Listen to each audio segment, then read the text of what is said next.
With the first pick in the 2025 NFL Draft, the Tennessee Titans select Cameron Ward, quarterback, Miami. Good morning. It's 6:02 from the 104.5 The Zone Studios. I'm Justin Hawkins. Round one in the books, and a new era in Nashville begins as the Tennessee Titans officially select Miami quarterback Cameron Ward with the number one overall pick in the 2025 NFL Draft. Ward goes from zero-star recruit to number one pick, and the Titans have the franchise QB. Per ESPN insider Adam Schefter, the Titans had a trade package on the table from the New York Giants. The trade included this year's first, next year's first, and multiple other picks in exchange for the number one overall pick. The Titans still declined and chose their guy. General Manager Mike Borgonzi spoke to the media after selecting Cameron Ward last night, saying, quote, "There's no price for a franchise quarterback." Other news in the NFL Draft last night, the Jacksonville Jaguars traded up from pick 5 to 2 with Cleveland and select defensive back wide receiver Travis Hunter. The New York Giants selected an edge Abdul Carter at number 3 and also traded back into the first round with the Houston Texans at 25, selecting quarterback Jackson Dart. Perhaps the biggest surprise last night, Colorado quarterback Shedeur Sanders fell out of the first round. The Titans currently have just one pick on day 2 tonight at pick 35. Several players are still available for the taking. Among those, Michigan cornerback Will Johnson, Missouri wide receiver Luther Burden, Marshall edge Mike Green, and Boston College edge Donovan Ezuraku. You can hear Titans Radio's coverage of Day 2 tonight starting at 6 p.m. right here on 104.5 The Zone after 3HL. For all your foundation repair and waterproofing needs, you've got to go to USSTN.com. Breaking news at once on your home for the Titans and Vols. This is 104.5 The Zone.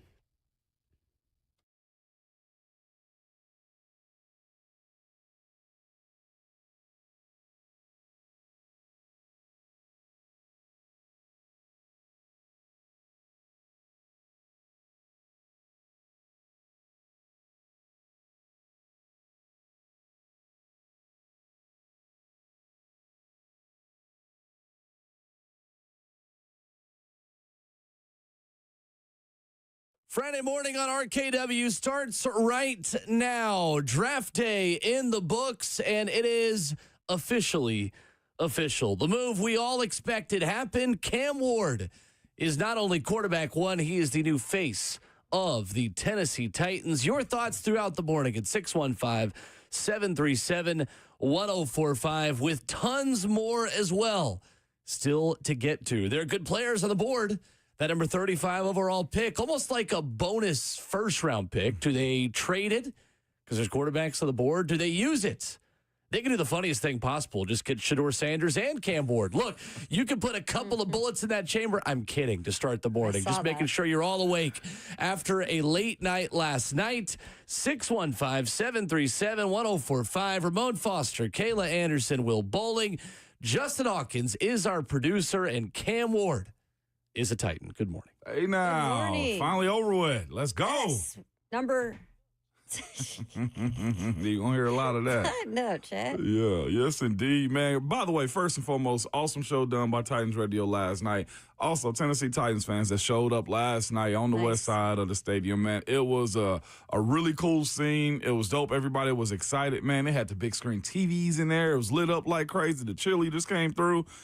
Kids, families, everybody was there, man. I must say, they put on a really good show yesterday, man. For as long as our days can get, it did not feel that way by the end of the night, man. Excitement It's because of the event. It was a lot of excitement. When the number one pick was taken? Very much so. From the time it got announced that the Titans were on the clock, there was huge cheers, and just folks were excited to go ahead and get it over with. There were a lot of people asking, you think we're actually going to draft him? Like, there was a lot of people holding on to the edge of the pool, like thinking the change was going to happen, but it did not. Everybody figured what it was going to be, and it turned out to be exactly that. It was awesome. It was fun watching that moment. Just him learning when the name was called, and specifically when he got the call from Mike Borgonzi, immediately you saw him tear up, right? And you don't see a ton of emotion out of Cam Ward in terms of his playing, and what we've seen on the field, but you knew just how much that moment meant when he got that call.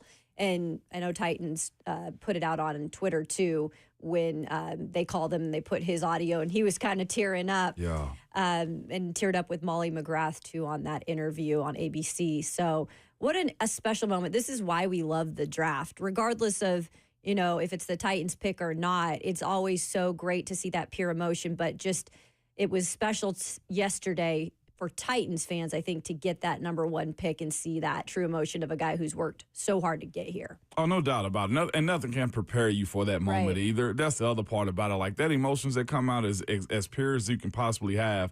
But I must say, man, he handled it as cool as you possibly could in those moments. So I'm excited for him to see what he turns into. And in Tennessee Titan, man, you can finally start ordering your jerseys. That's right. Yes, absolutely. I got to say, if Ron has a Traylon Burks jersey and he makes him a superstar, we got to frame it. We have to frame it in here. We got to frame it. Have to. And Kayla, you got to get a Cam Ward jersey. You I definitely will. Will you? Have you even got absolutely. any jersey? Okay. Obviously I'm a Seahawks fan at heart, Okay, right? okay, so okay. I've got my Seahawks jersey, but yeah, I'm all about I'll do that. That will be on my to-do list. Let's go. J-Hawk wore his Derrick Henry in here today. Oh, did he? Always represent. Look at that. There you go. The king. I love it. The king. Even Listen, when he's so subtle. gone. The king. Still got a rep.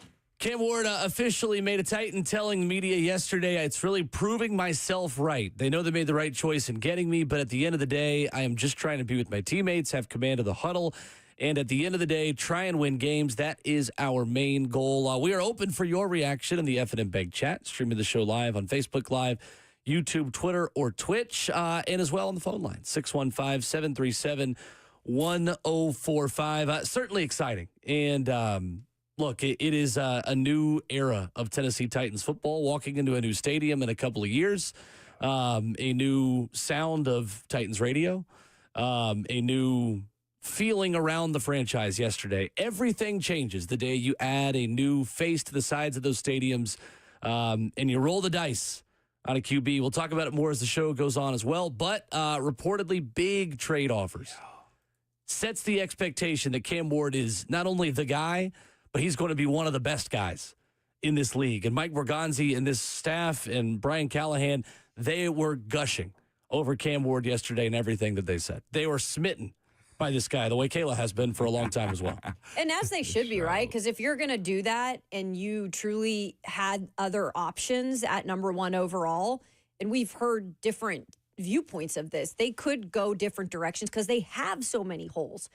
So if you were that convinced about this being the future of your franchise and the face of your franchise, you damn well better be gushing over him to pick him at number 1.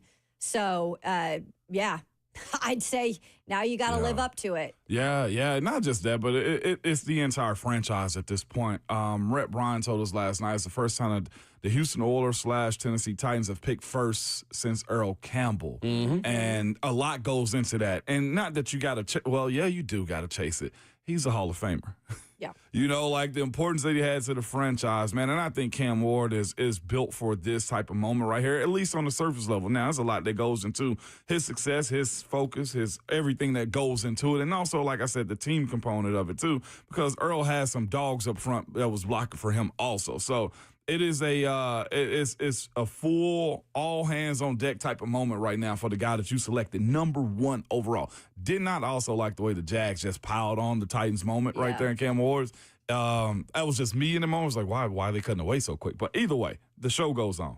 If you're watching on ABC and College Game Day, they did not do that. They did not do that. I was actually upset because they went the other direction. It took me, I had to see in the background on a TV of them interviewing Cam's parents what the trade details were. I was like, what? There was a trade? And I changed the channel. Because major moment, obviously. And look, I get why anyone's frustrated with the way it was, Adam Schefter, we are here, and Cam Ward's not even on the podium yet, and they're already talking about trade details. I thought it was even worse that they spent half the pick doing what Mel Kiper did the whole night, which is talking about Shedeur Sanders. That's what making upset me. Everything about Shedeur Sanders, and Booker McFarland at the buzzer going, well, I'd take Shedeur here. Buddy, that's not going to happen. So you're just doing that for you. This is just a you thing at this point. You're not advancing the conversation at all because the pick's not going to be Shedeur Sanders. So what's the point here? Look, they knew they were going to take Cameron Ward. They knew that. And to not even give him any credit for showing hey, this is the film from last. They do that. Like they show the pluses, even some of the minuses, right? Talk about the 0-star that is now the number 1 pick. They did none of that. You're right. Mel Kiper gushed about Shador, and then Booger got in his last word. And then there was like one little blurb about Cam before he got picked, and then obviously the stuff happened afterwards. See, I didn't see all of that. Yeah. All I noticed was the cutaway. Right. I was on NFL Network after that. I didn't go back to ESPN because Mel Kiper had he was all in on Shador Sanders getting drafted every time anyone who remotely needs a quarterback was on the clock. I went to ABC. Did you? Oh, my God. ABC was a little more personal interest and storytelling. NFL Network was more breakdown, and ESPN was more classic ESPN narratives that you're going to hear on First Take and shows like that. It was very personal to them, is what you're telling me. It was personal to Mel Kiper. And then Louis Riddick got really worked up at one point, too. It was the whole thing. If I'm power ranking the feeds, it was NFL Network 1, ABC 2, and ESPN 3, which everyone's following Titans Radio, of course. I know, but again, this is why we encourage you guys, when it comes to the Titans, just shop local. Just come to us, because these people are not experts on your football team, and they don't care about your football team. I mean, let's just call it like it is. Until the Titans earn that within the national marketplace, the national discourse, it's just going to continue to be this. That's why you love the Zone. That's why you love the content we create for you. And you should continue to just listen more to us versus want the attention from the national folks. That's so real. And the fact that you said NFL Network was one, I actually personally don't like their broadcast. Really? I don't. It's weird. The radio, I think, sounds old. And just like they seem to me like, all right, Big K to Dr. Pepper. You know what I'm saying? Like, that's the way I look at it in the sense. Like, I know they got a lot of personalities and stuff on it. It just hits the mark with me, but that's just me, though. So I'll leave it at that. 615-737-1045. How do you feel about your new quarterback? We'll tell you what Titans brass said about him next.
RKW is brewed by Scooters Coffee on 104.5 The Zone. Kicking off your Friday morning.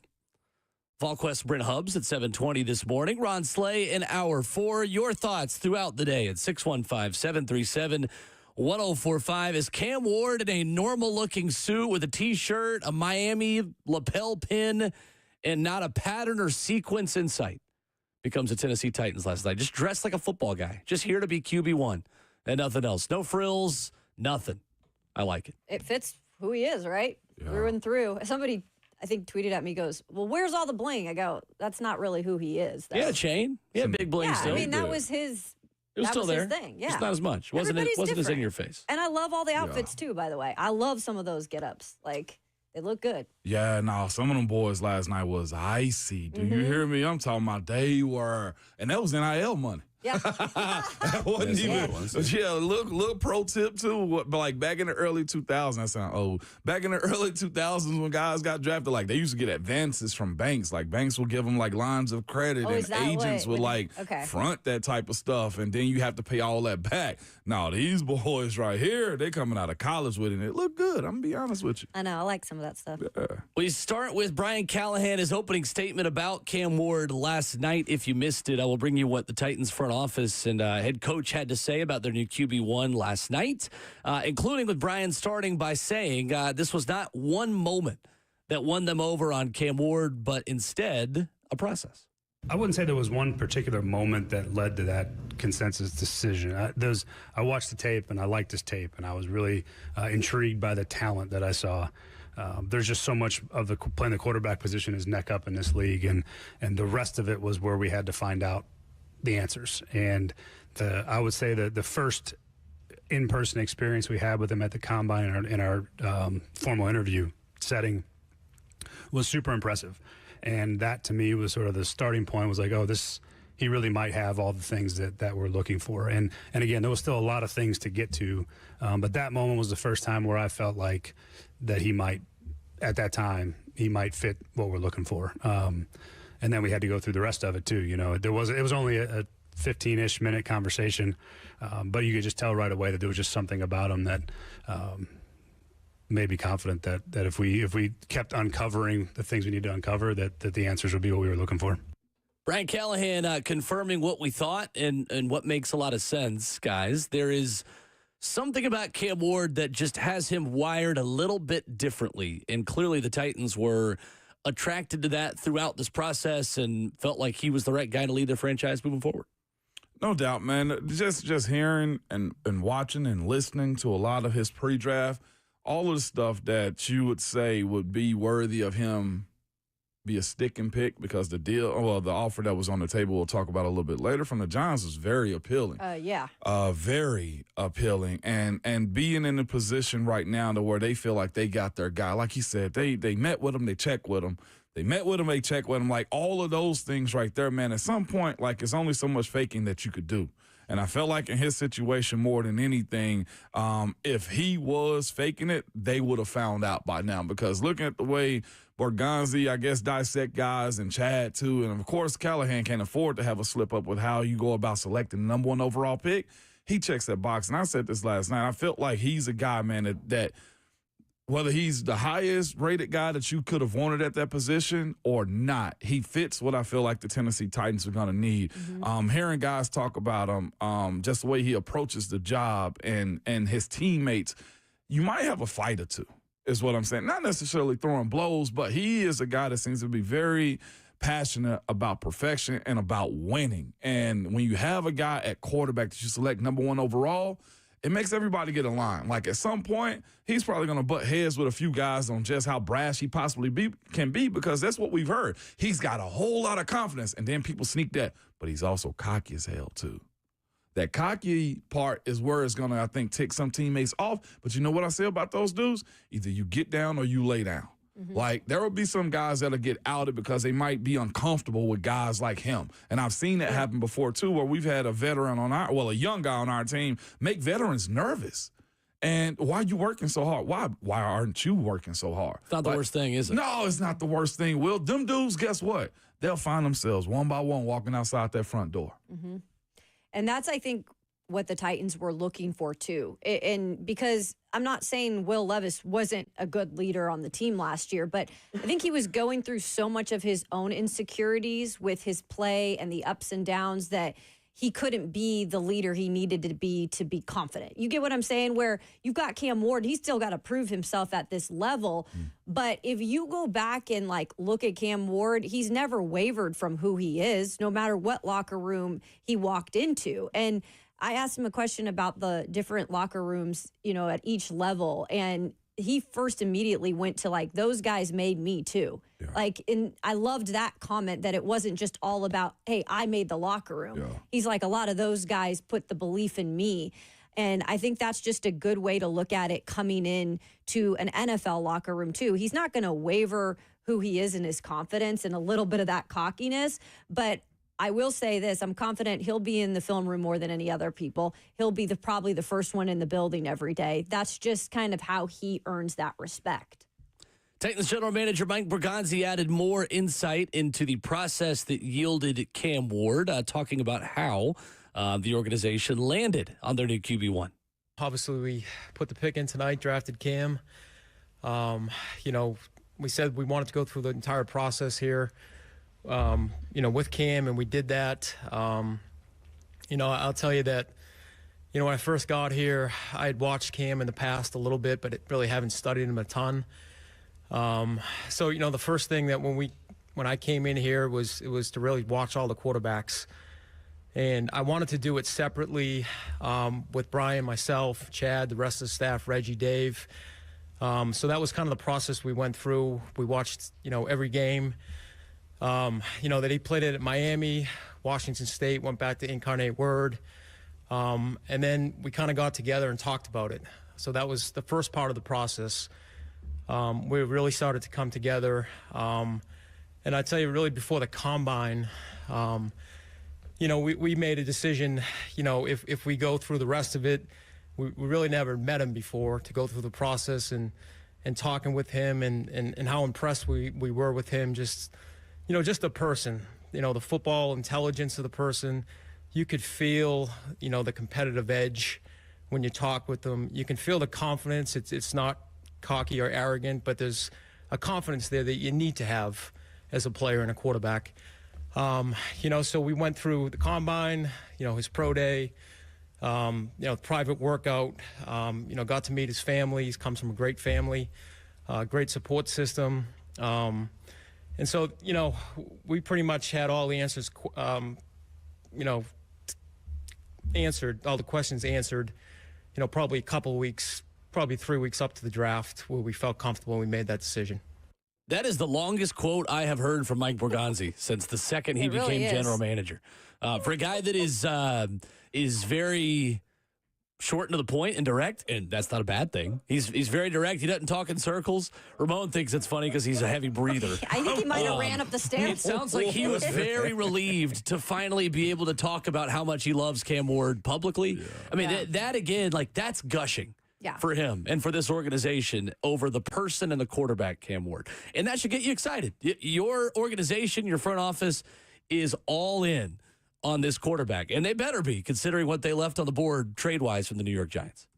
Yeah, I think that's hard sometimes when you have got to hold this in as a organization. And again, they met with us this week, and they couldn't still say exactly what they were going to do because they weren't going to say it until it was picked last night. But I think Mike Bergonzi, you know, him coming in and being a fresh face, there's new eyes on the way that he does things. And I know that I still don't understand the whole thing that went down with why they had to get rid of Ran Carthon, but we are where we are now. And I think I like what Bergonzi has done and what he's gone through in Kansas City to work his way to where he is now. And I do believe his evaluations are as pure as they get. I think that he is one that will lead the way, saying we need to do all the work. And I think they found that out, like you said, before the draft, obviously, a little bit. So holding that in, you could tell it was like the emotions were just gushing out. Like, he couldn't even catch his breath. They were. And not just that, man, but it's exciting for this fan base. Like last night, I thought the crowd was into the first overall selection. And not just the pick, but like your team was first up for a bad reason, of course. But this is a celebration on draft night, right? All eyes on you and what you guys are gonna do, and just what this pick can actually mean. And hearing Borgonzi and Chad and Callahan speak about what he can do for this franchise, it's gonna be challenging, is what I say. But it's also one of those spots where like they feel very confident in the guy that they selected. And that goes a long way. And here's the other side of it, too. Even if they aren't overly sold like that, it's what you have to do also. The quarterback position is always one of those ones I tell you guys. We've had this conversation. I think y'all have seen it now. Like, they're fragile. I'm not calling Cam fragile. I'm saying every quarterback starting in the NFL is one of 32. They're fragile. You have to make them feel like they are the belle of the ball, and they are, especially if they become that, too. Mm-hmm. To come in a short amount of time, build a new infrastructure of scouting, of front office personnel, and to make a decision this big takes a lot of courage.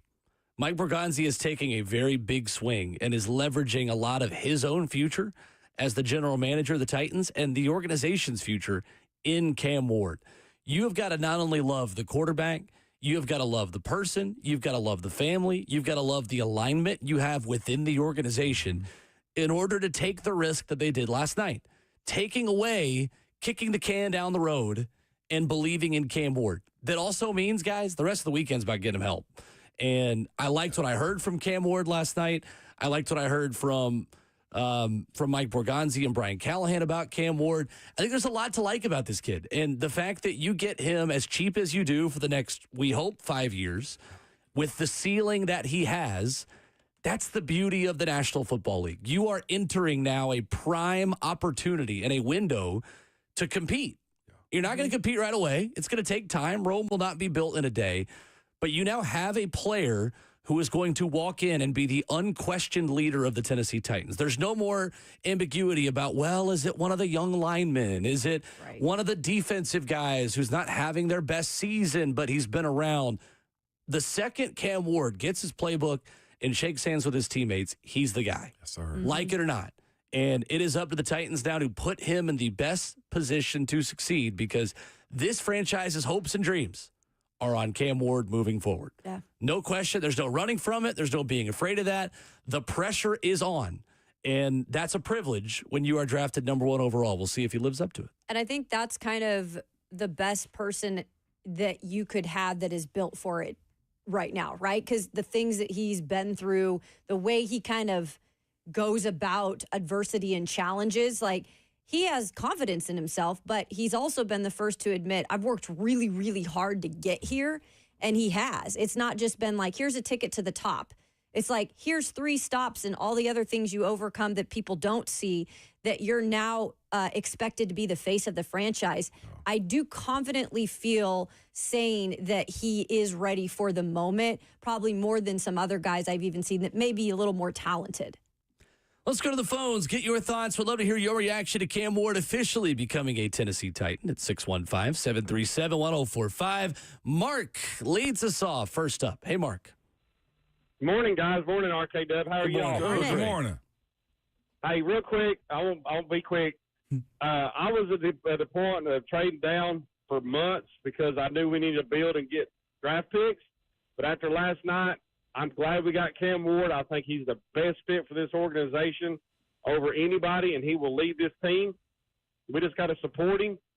Secondly, I was on YouTube last night watching it from you guys, 104.5 The Zone on YouTube.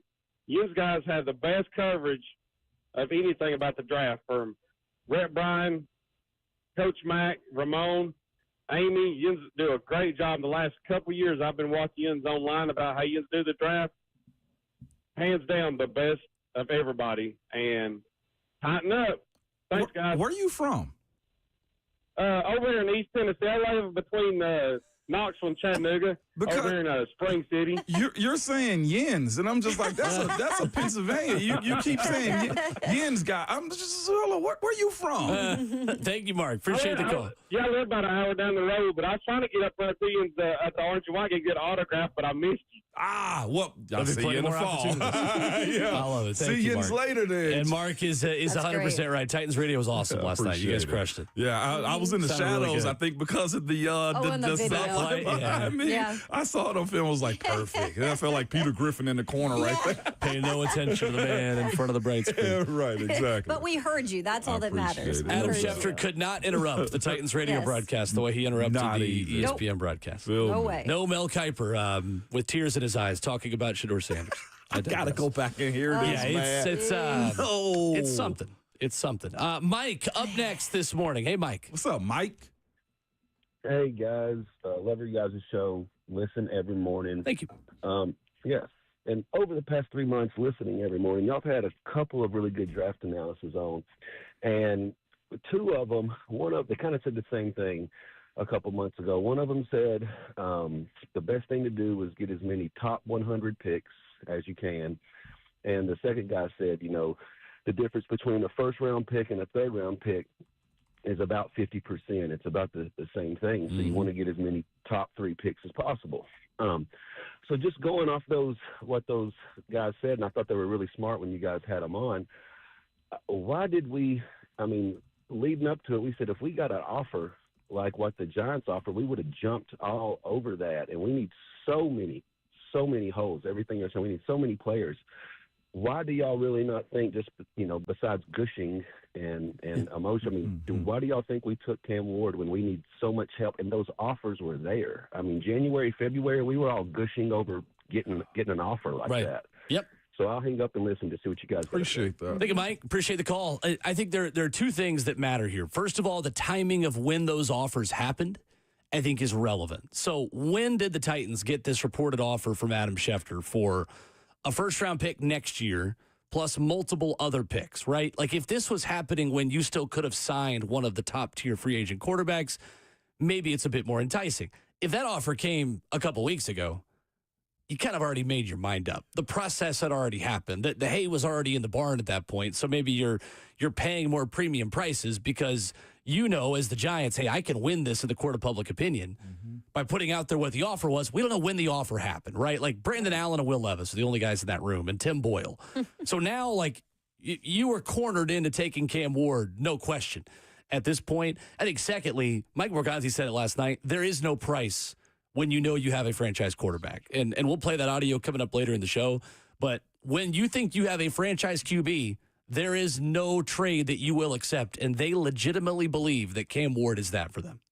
Yep. You should feel actually more confident as a fan, and you can feel anyway. I'm just saying, if I were a fan of the Titans, I would feel more confident that actually happened, right? That they turned down something like that because they were like, nope, we're sold on this quarterback.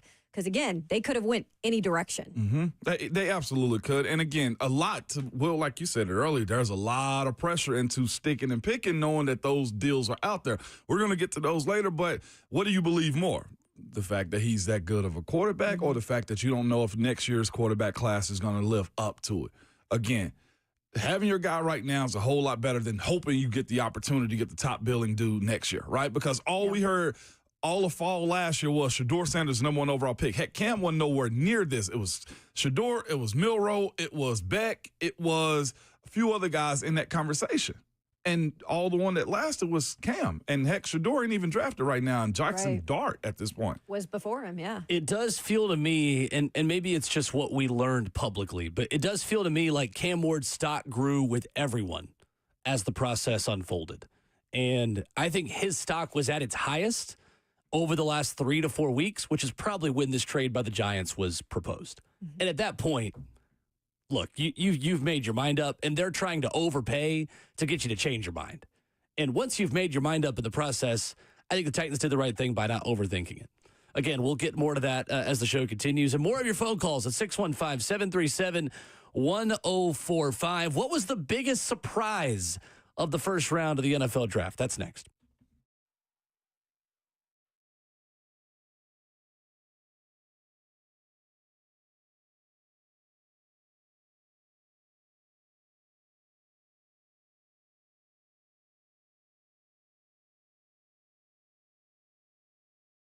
Put Lee Company on your team and stay ahead of the game with home maintenance, repairs, and more.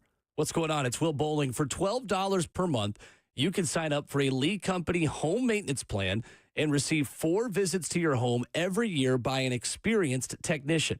Let the Lee Company professionals keep your air conditioning, heating, plumbing, and electrical systems in tip-top shape.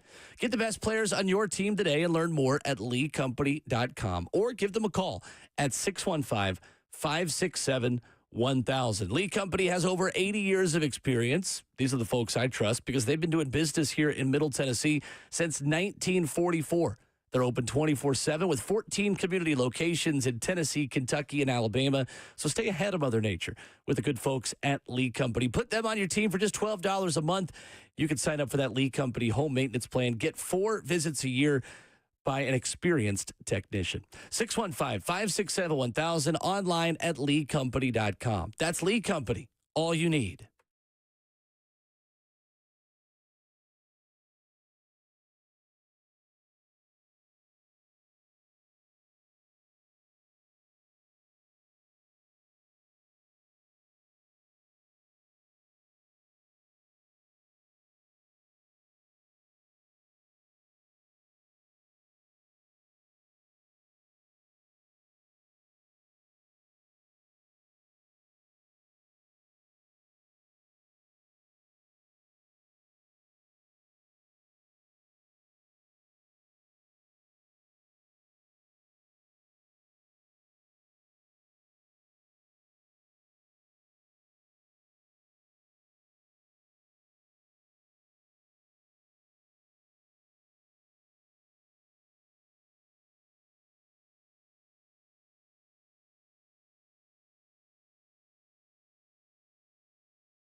Friday on RKW, brewed by Scooters Coffee with locations in White House, Mount Juliet, Rivergate, Smyrna, and Brentwood. 615-737-1045. Ramon Foster, what was the biggest surprise of round one of the NFL draft to you? Biggest surprise to me, James Pierce Jr. getting drafted in the first round. That is right. Mm-hmm. It goes, I'll say this. They can do all, and this is not just for James because I'm involved. Mm-hmm. They can do all the trash talking they want to and knock you in the pre-draft and say and report and do, and I don't know if they're lying or whatever, but they can say a lot. You know what the NFL does? Smacks you in the face and say, we love talent. 6'5", 240 running a 4.4. They gave up another first rounder for him later in the draft to go get him. That tells you about what the NFL feels about talent. So if you got it, they're coming to get you. Luther Burden situation, I don't know what his is. But considering what some folks have said about James, and I've heard, they still picked him in the first round. Not just that, but 2 outside linebackers. Yes, they did. That, to me, my homeboy was texting me, they're taking him. I was like, you liar. Stop. You don't take 2 edge guys in the first round, and Atlanta did. And both under 250 pounds Crazy. as well.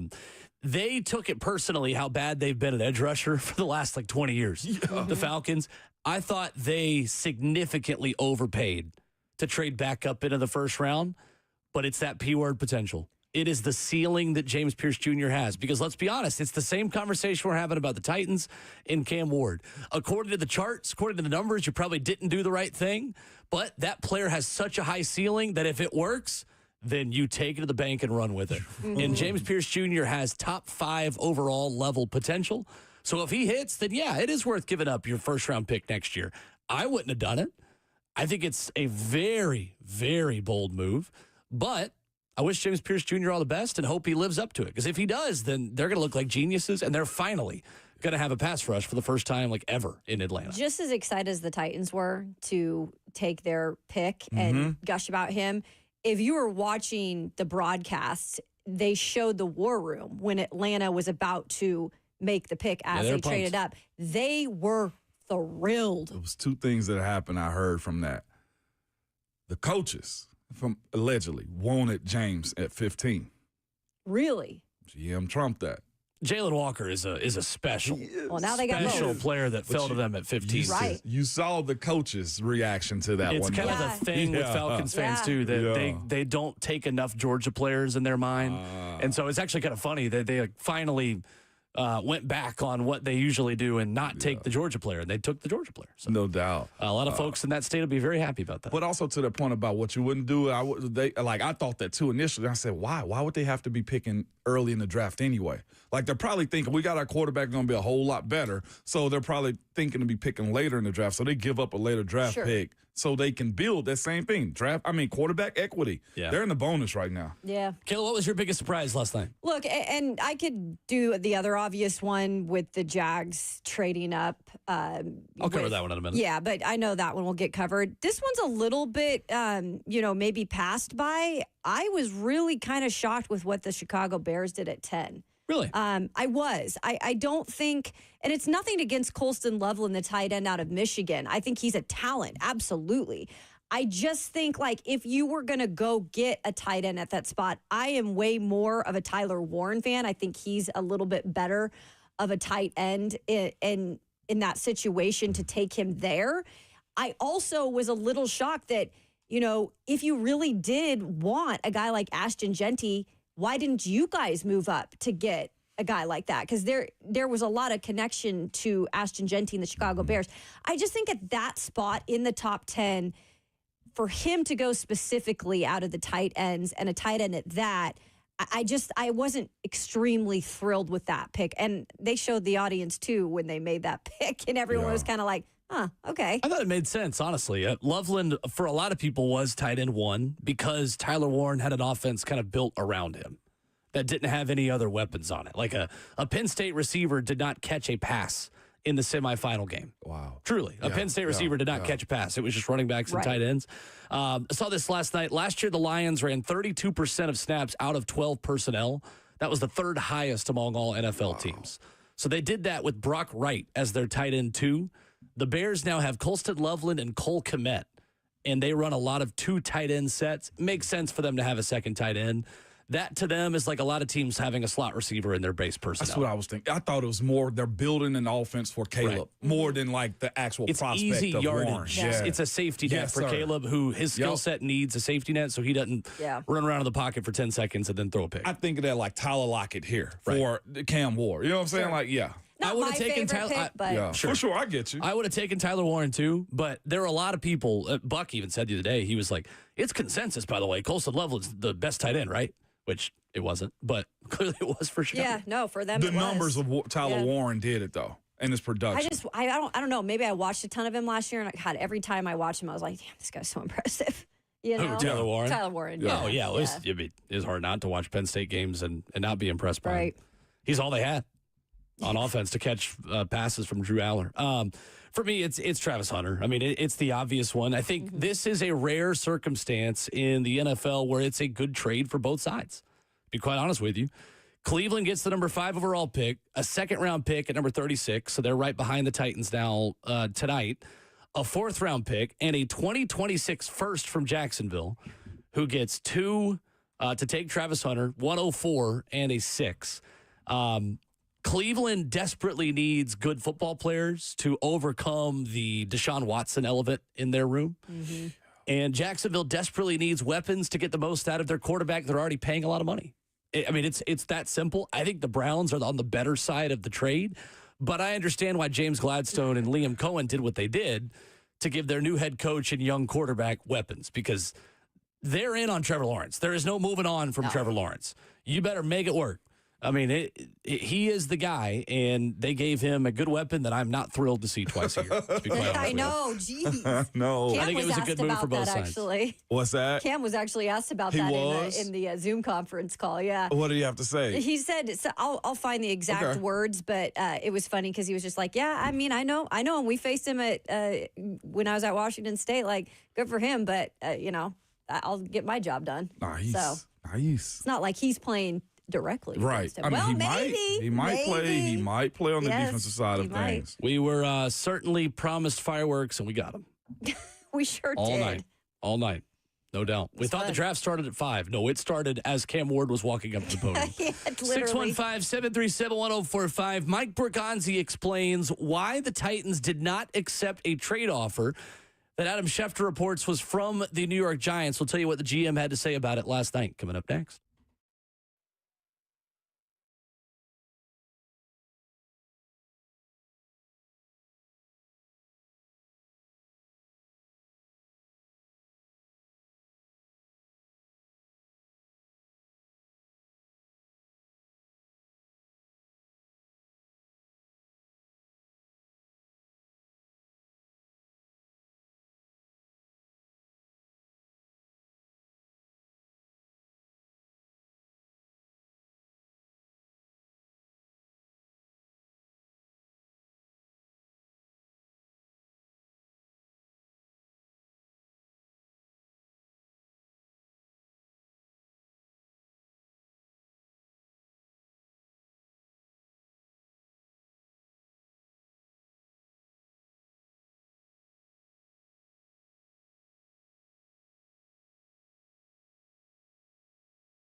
With the first pick in the 2025 NFL Draft, the Tennessee Titans select Cameron Ward, quarterback, Miami.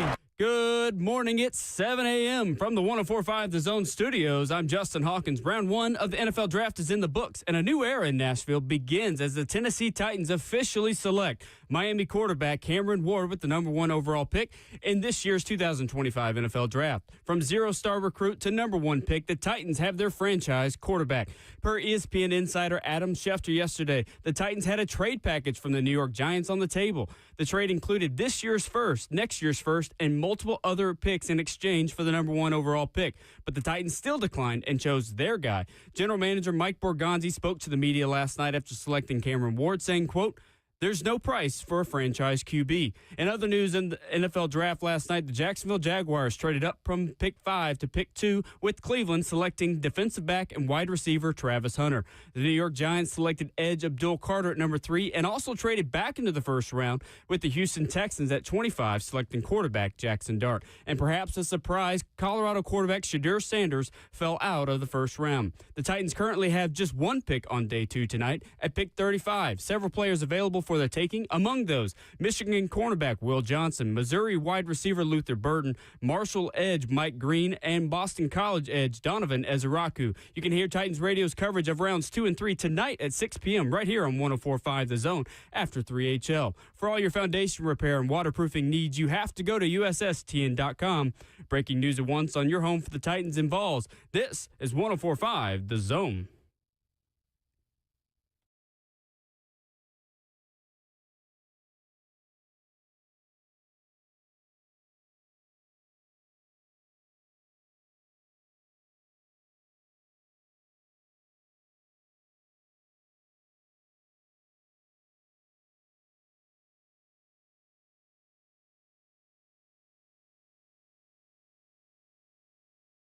RKW Brewed by Scooters Coffee begins hour number 2 on this Friday edition. 615-737-1045 is the number. Ramon Foster, Kayla Anderson, and Will Bowling. Justin Hawkins is our producer. The Tennessee Titans make Cam Ward QB1 last night in Green Bay, Wisconsin. And according to Adam Schefter, guys, they turned down quite a king's ransom in order to do it. Teron Davenport putting this out on Twitter yesterday as Schefter said it live on ESPN's draft coverage. Quote, "The Giants offered this year's first, next year's first, and multiple other picks in exchange for the number 1 pick." Teron adding pretty clear the Titans are in love with whoever they plan to take. Obviously, that was Cam Ward. Guys, what was your initial reaction seeing that drop right before the Titans went on the clock and made Cam Ward QB1? Initially, I turned the mic, though. That was me that time. Initially, I was just like, that's rich. Mm-hmm. That's rich. My second thought was, well, if you got teams like this clamoring over him to get him, then that says a lot about what the league thinks of him and what they can do for their teams. So the teams that wanted a guy like this were offering that type of ransom. I mean, that's rich right there. But you can't slow down your process of trying to reset. Like, that's the biggest thing people want to have happen. Like, I'll go dark real quick and I'll bring us back to the light, okay? Most time when people pass away, like, a lot of people say you have the funeral quick so you can go ahead and start processing what's what. You know what I'm saying? Like, that's the process. And if this is the same thing as far as like, hey, go ahead and get our guy so we can go ahead and start this thing over. Get it new. You've already had change after change after change with a new coach that's trying to get his thing going too. That's how I feel about that. That wasn't too dark for y'all, was it? No. I mean, reality, sometimes we got to say it, right? I mean, it's been a funeral here. Though. It's been a funeral here. Been a funeral here, The body's been cold on the field, okay? Absolutely. I think initially, guys, I was like, whoa, I mean, that's a pretty good offer. And I know Will's joked about, like, I needed 3 first-round picks, but this was a pretty solid offer, kind of even to that. I mean, because there was other picks involved, just not this year's first and next year's. So then I also was thinking, too, well, they must be very convinced that Cam Ward is their guy. And then once the Giants traded back up last night and took Jackson Dart, I was even more confident that at that point they were probably going to get Cam Ward at 1 if they traded up, no doubt. Like, they probably really fell in love with him, too, at some point. Just knowing that they went and still got a quarterback in the first round and gave away picks to do so. It just wasn't the QB I thought they were going to take in Shedeur Sanders. I'm looking at our social media account on Twitter right now, Ramon, Kayla, and Will. Yeah. I'm looking at the poll question. I don't know how to answer it. So, yeah, the question is the Titans reportedly turned down a trade from the Giants that would have given them a future first plus multiple other picks. Should they have taken that trade, yes or no? I mean, you've been a trade down guy. I have been, right? but after being... There's more context. Yeah, Will brought that up, too. When did they get the offer? When was the offer That plays a huge part into it. 100%. That does play a huge part in it. And then, what's the guarantee? Right? If you have this many teams trying to get to Cam Ward, then doggone it, I want Cam Ward too. Yeah, right. Yeah. 100%. That's what kind of made me think later on when the Giants did that. I have been trade back king. Me too. Yeah. I'm with you. But I don't know how to answer this. I want to answer this. Should they have taken it? I want to say no on this one. The only way I would say yes to a trade like that is if it was given when you still could have signed Sam Darnold. That's the only way I would have taken that. That's right. I doubt that that's the case. I think that teams started to like Cam Ward more when they watched him work out, when they watched him throw, when they got to meet with him at the NFL Combine, and when teams also missed out on other opportunities. Because remember, guys, the Giants at the NFL Combine were working under the impression that they were going to get Geno Smith. They were all in on that Geno Smith trade to get for Brian Daboll. Yeah, for sure. That did not end up happening. He ended up going to, or no, sorry, not Geno Smith, Matthew Stafford. Matthew Stafford. They were working under the impression they were going to be able to get Matthew Stafford and really entice them into doing that. Well, so why would they be trying to trade up for Cam Ward while also trying to trade for Matthew Stafford? Those two things wouldn't be happening simultaneously. My thought is that happened once they couldn't get Stafford and they couldn't get Darnold and they couldn't get all these other guys. Well, by that point, the Titans, they'd signed Brandon Allen. They were boxed in to Cam Ward because they had made that decision. They had built this offseason in the free agency plan around drafting Cam Ward. Once you start going down that road, you don't double back and then take the trade. So if it was after all of that happened, if this trade was offered after the Combine, the Titans made the right call by saying no. And then on top of that, what if the Titans were trying to play that game by signing Brandon Allen, right, and Doyle, right? Like those, look, Giants, we'll go find a guy without you guys in this trade. I wonder, to your point, when all of this came about, because it handcuffs you. It puts you in a corner more than them. Yeah, we'll give you all of this, but we also stole your guy.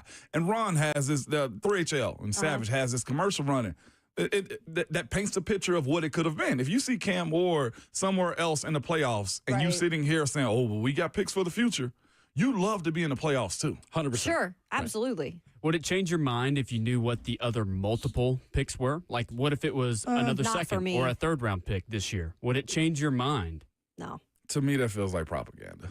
Like, yeah, we can tell you multiple picks. Tell me the picks now then. Like, exactly. You want to know. I think it's important context that we don't have. Yeah. I think the answer is no. Right. Yeah. I still hadn't voted on our poll. Mike Bergonzi talked about it yesterday. This was the Titans general manager when asked about the reported big trade offer. Hold on, my computer froze. Oh, no. Oh, no. Let's go home. It was having a long night, too. Well, let's go to the phones then while the computer wakes up. Let's go to Vadius, who is up next. What's up, Vadius? Hey, good morning. How you guys doing? Good morning. So I just want to say I think Cam Ward was definitely probably the best pick that we could get for the simple reason of because you want a quarterback who's confident and at the same time humble as well. His confidence is just you can just tell just by his work and how he does things. It reminds me of like when McNair got picked and just how he was, like his poise and everything. He didn't care to be flashy. He didn't care to be in the cameras like that. He was ready to work. And I get that same thing from Cam Ward. And I'm just hoping that Cam Ward is the second coming of Steve McNair. I know that's a push, but I'm hoping that's what it is because was it McNair up for the Heisman and he didn't get it? Cam was up for the Heisman, he didn't get it. But I just feel like that just the work ethic between him is kind of similarities as far as like his build and everything. So I'm just hoping that, Cam, I'm sure he's going to do well, but I'm just hoping it's the second coming of that because that would be great for the Titans. That's all I want to say. Thank you, Vadius. Appreciate the call. And I get what you're saying, Vadius. I do not like comparing that or putting a player up to have to be like some other player. And what I love about Cam is he's not going to do that. Like, you guys can all say that, and that is fine. And I totally understand what you're saying.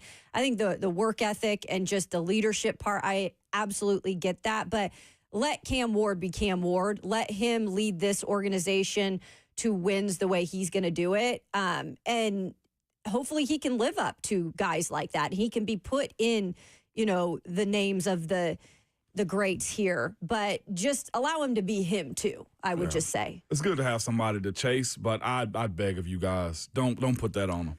It's the kind of expectations you get when that trade offer was turned down. I know it is. This is the world we live in now. Not only is he the number 1 overall pick, he's the number 1 overall pick that you turned down 2 more first picks to get.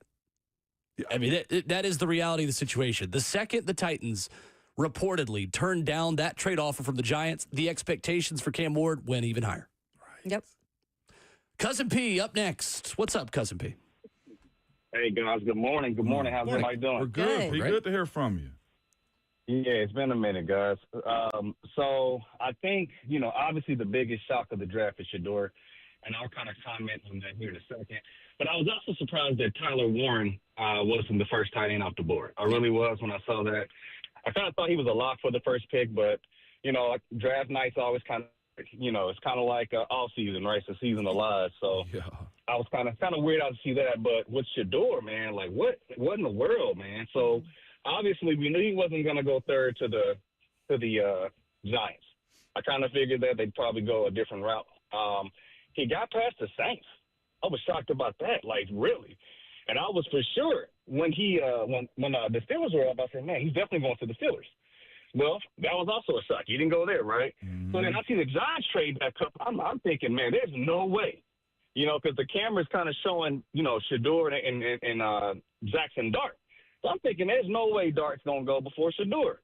Hey, passed up on him as well. So that was really the biggest shock for me is to watch Shedeur out of the first round, especially considering y'all remember early in the year, or late in the year, rather, he was wearing, I think it was Giants cleats, I think. Is that right? Yep. Yeah. Yep, he was. Yeah. So wearing those cleats, man, I'm like, man, when they traded back up, I just knew he was going to go, to the Giants. But for me, that was the biggest shock, guys. And, man, I'm excited about Cam Ward. I think he's going to be phenomenal for us. And like you all mentioned, I mean, the fact that the Giants wanted him that badly definitely tells you that, they see something special in this kid just like we do, right? Yeah. 0 stars to hero, man. I mean, that's a testimony in itself. So, hey, guys, I love y'all, man. I'm not on Twitter any longer, so. Thank you, Cousin P. Appreciate the call. We are out of time, unfortunately, to get to our guest on the other side. That hurt us more than it hurt you, P. But yes, we'll talk more about the Shedeur Sanders stuff, and Lord knows, First Take will be all over it. So if you want to hear about Cam Ward, again, shop local. Yeah. Don't trust the national people to do it. But we'll have a lot of thoughts on Shedeur as the show continues. We promised you Mike Bergonzi audio about trading back. This was the GM last night.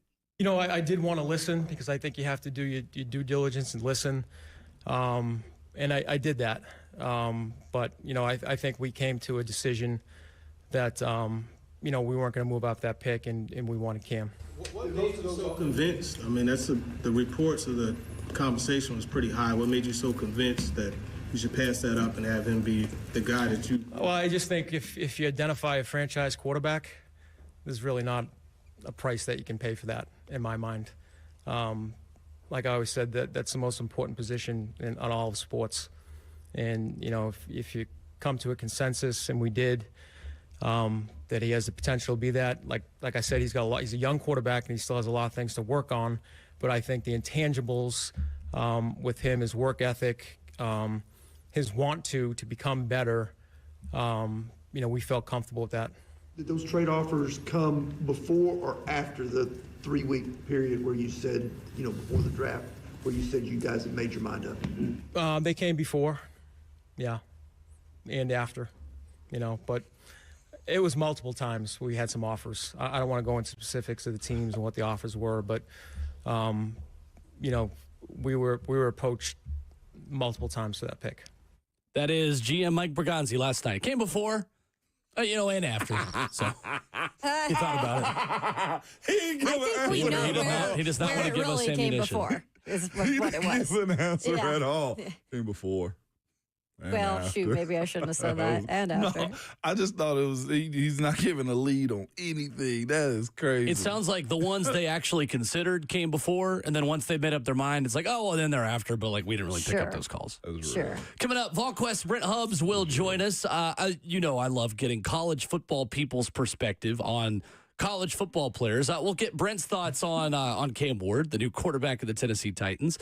Plus, a ton of Vols headlines we'll pivot to for just a few minutes as Tennessee adds its quarterback Joey Aguilar this week. What could be next as a huge weekend of the transfer portal continues for the Vols? That is next with VolQuest's Brent Hubbs after this. We love being part of the moments that matter, which is why we're announcing employee pricing for everyone. You pay what we pay. Employee pricing at Two Rivers Ford. Locally owned, American made.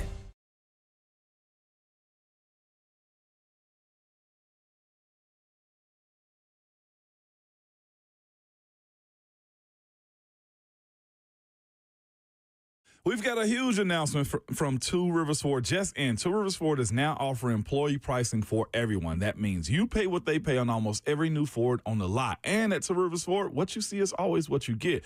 They don't do things like add expensive accessories or tack on service packages to increase the price of the vehicles. Two Rivers Ford is upfront and honest every single time, and now they're offering you employee pricing. There's no better time to buy American. There's no better dealership than Two Rivers Ford. They're locally owned and operated for over 40 years. Home of the non-commissioned sales team, and now home to employee pricing for everyone. From America for America. Two Rivers Ford, the South's most trusted Ford dealer.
RKW 104.5 The Zone continues. Brewed by Scooters Coffee. Download the Scooters Coffee mobile app today to order ahead and save $2 off your first mobile order on this Draft Day Friday. With Ramon Foster and Kayla Anderson, I'm Will Bowling. Joined now by VolQuest and on threes, Brent Hubbs. Talking NFL draft, some Vols transfer portal, maybe a little bit of Titans quarterback Cam Ward as well. Brent, good morning. How are you, sir? I'm doing great. Hope you all are doing well this morning. We are good. Ramon, that T-shirt you're wearing today is not a first-round draft pick shirt. You know what? I made it long enough to buy this one, so hey, we're good now. I think. I think we're good now, Hubs. I think we're good. Tennessee baseball. Yeah, there we go. I love it. Well, Brent, I know we'll get into a lot of Vols topics and NFL draft things and the like this morning with you, but was just curious with the big news, obviously, here in Nashville about Cam Ward yesterday joining the Tennessee Titans. Just what was your impression watching him just as a fan of college football and a guy who was on a team, Brent, that was competing with Tennessee for a lot of last season for one of those last spots in the college football playoff? Well, I mean, he's a guy that wanted the moment, and I think that's the thing that stood out when they got into tight games. He's a guy who seemed to play well and wanted the moment. He made plays. He could improvise some things clearly. And again, I mean, I think it's about who you believe in and what we're hearing about what all the Titans turned down from a draft standpoint tells you how much they believe in Cam Ward. And he is a guy who has self-made in a lot of ways. I know he went through the portal, but here's a guy that was not highly recruited. He's not highly decorated.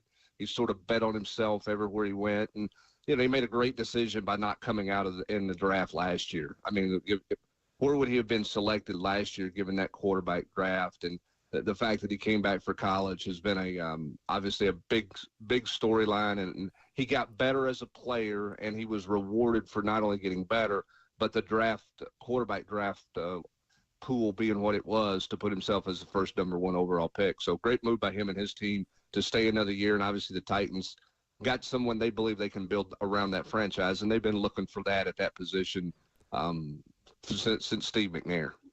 Well, Brent, transitioning from one unheralded quarterback who finds himself in a new starting position, let's talk about another one potentially, and Joey Aguilar, who commits to Tennessee earlier this week. How confident are you, Brent, that Joey Aguilar is Tennessee's Week 1 starting quarterback? How would you kind of handicap that competition against Jake Merklinger and George McIntyre at this point? Well, I mean, I think he has a leg up because he has experience, but I think he's got to go earn it. And I think there's a couple of things you have to do to earn it, Will. One, he's obviously got to learn this offense, and it's different than an offense he's played in. At App State, they did do some pistol stuff. There's some spread concepts, a lot of over routes and some vertical things that will tie in to some of the things that Josh Heupel's offense does. So there's some familiarity, not a ton. They don't have the big receiver splits, but there are some things there. So he's got to learn that, first and foremost to have a chance. I think the other thing, too, when you come in at this time of the year, you have to come in the right way, and you have to come in and win your locker room. And one of the things I'll give Joey credit for and his team credit for is they've not been on a media parade since any of this has happened.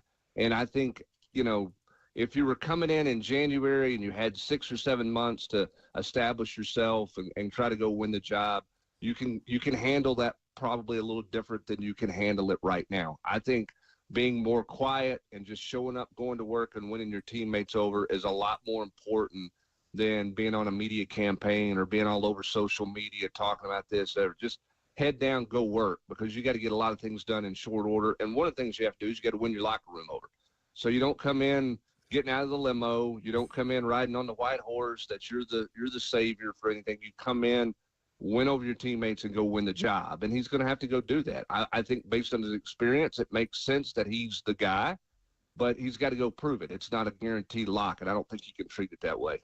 Brent Hubbs of VolQuest on 3 with us this morning, discussing all things football, Vols, and in between. Hubbs, last night was a lot of guys, man, speaking about Cam Ward and others that benefited from the portal. Oregon's D-tackle, Cameron Ward did, Jackson Dart did. The list goes on and on and on, man. After watching it last night, is this where you think the coaches want to be able to put the transfer portal in college football? That, look, we're here to elevate you through the portal to get you to where you ultimately want to go, and not just get paid in college the entirety of it? Well, some of those guys moved to get paid. Okay. And so, I mean, you look at that, there are people who were watching that last night going, see, there's nothing negative about transferring or going in the portal. It's about going to the right fit. And so, I mean, I think the portal's fascinating because on one hand, coaches absolutely despise the portal because you have to deal with so much drama and so many things 365 days out of the year. Okay. I mean, if you're an organization at the college level, and I don't care whether you have the GM title or you don't have a GM title, whatever, whoever you have responsible for roster management, that person has to be thinking today, as the portal closes, he has to be thinking about, what do I have to be prepared for in December? What are the possibilities on my roster of somebody who might be looking to leave, somebody who might come and ask for more money? What is our budget? What is our plan? You have to be thinking about December right now if you're in charge of roster management with the portal stuff. Okay, that's separate from going out and getting high school recruits. I'm talking about managing your roster. You better be thinking about it right now, because I promise you there are kids on your roster right now who are thinking about it. And that's just part of the process that you have to deal with. So on that hand, coaches dislike the portal. On the other hand, you can go get immediate help. Where's Miami if Cam Ward is not on their roster? Right? I mean, they're a non-factor. They needed a quarterback to go with their roster to give themselves a chance to be a playoff team, and they would have been a playoff team most likely had they not lost to Syracuse. And so they went and did what they needed to. That's the benefit of the portal. You can't have one and not have the other, which is always why it's going to be a love-hate affair for coaches with the transfer portal. No doubt about it, Hubs. And then speaking of the transfer portal, man, I tried with Big Larry, man, from time to time, Hubs. I will say that. But is he, and it's also Jacoby Thomas as of late, man, decisions to hop in, Hubs, and also what do you see the outcome of the Jacoby Thomas situation?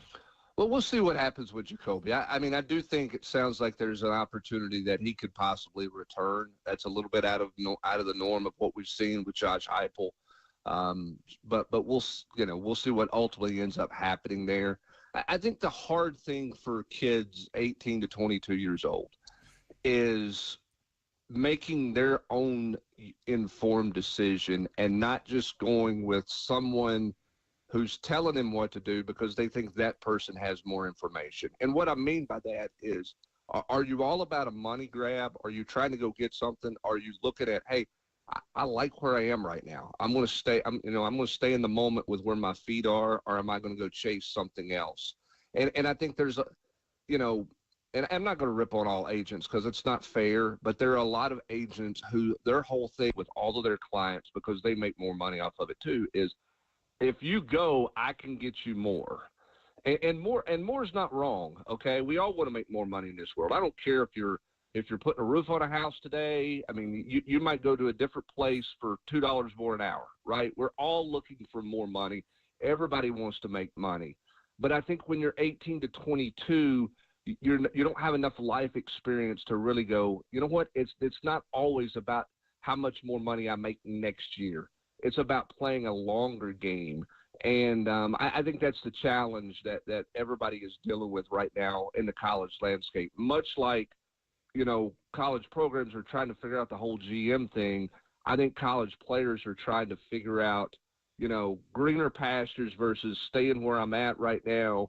How much is my happiness worth versus what my bank account looks like? How much is my opportunity here worth? What versus what my opportunity might be worth somewhere else? And that's hard for someone that age. I didn't know what I wanted when I was 19 years old. My bank account was probably the most important thing to me at 19 because I was trying to put gas in the car and everything else. So I understand it. It's just they're living in a whole different world where they're having to sort through some things and some guys probably need to be more mature about it in the long run, Ramon. Our friend Brent Hubbs joining us this morning on RKW, always sharing some good insight. And I'm curious to pick your brain on this one too, Hubbs, since we're talking about the portal. We've seen teams like North Carolina, like Oklahoma, go ahead and get on that GM train.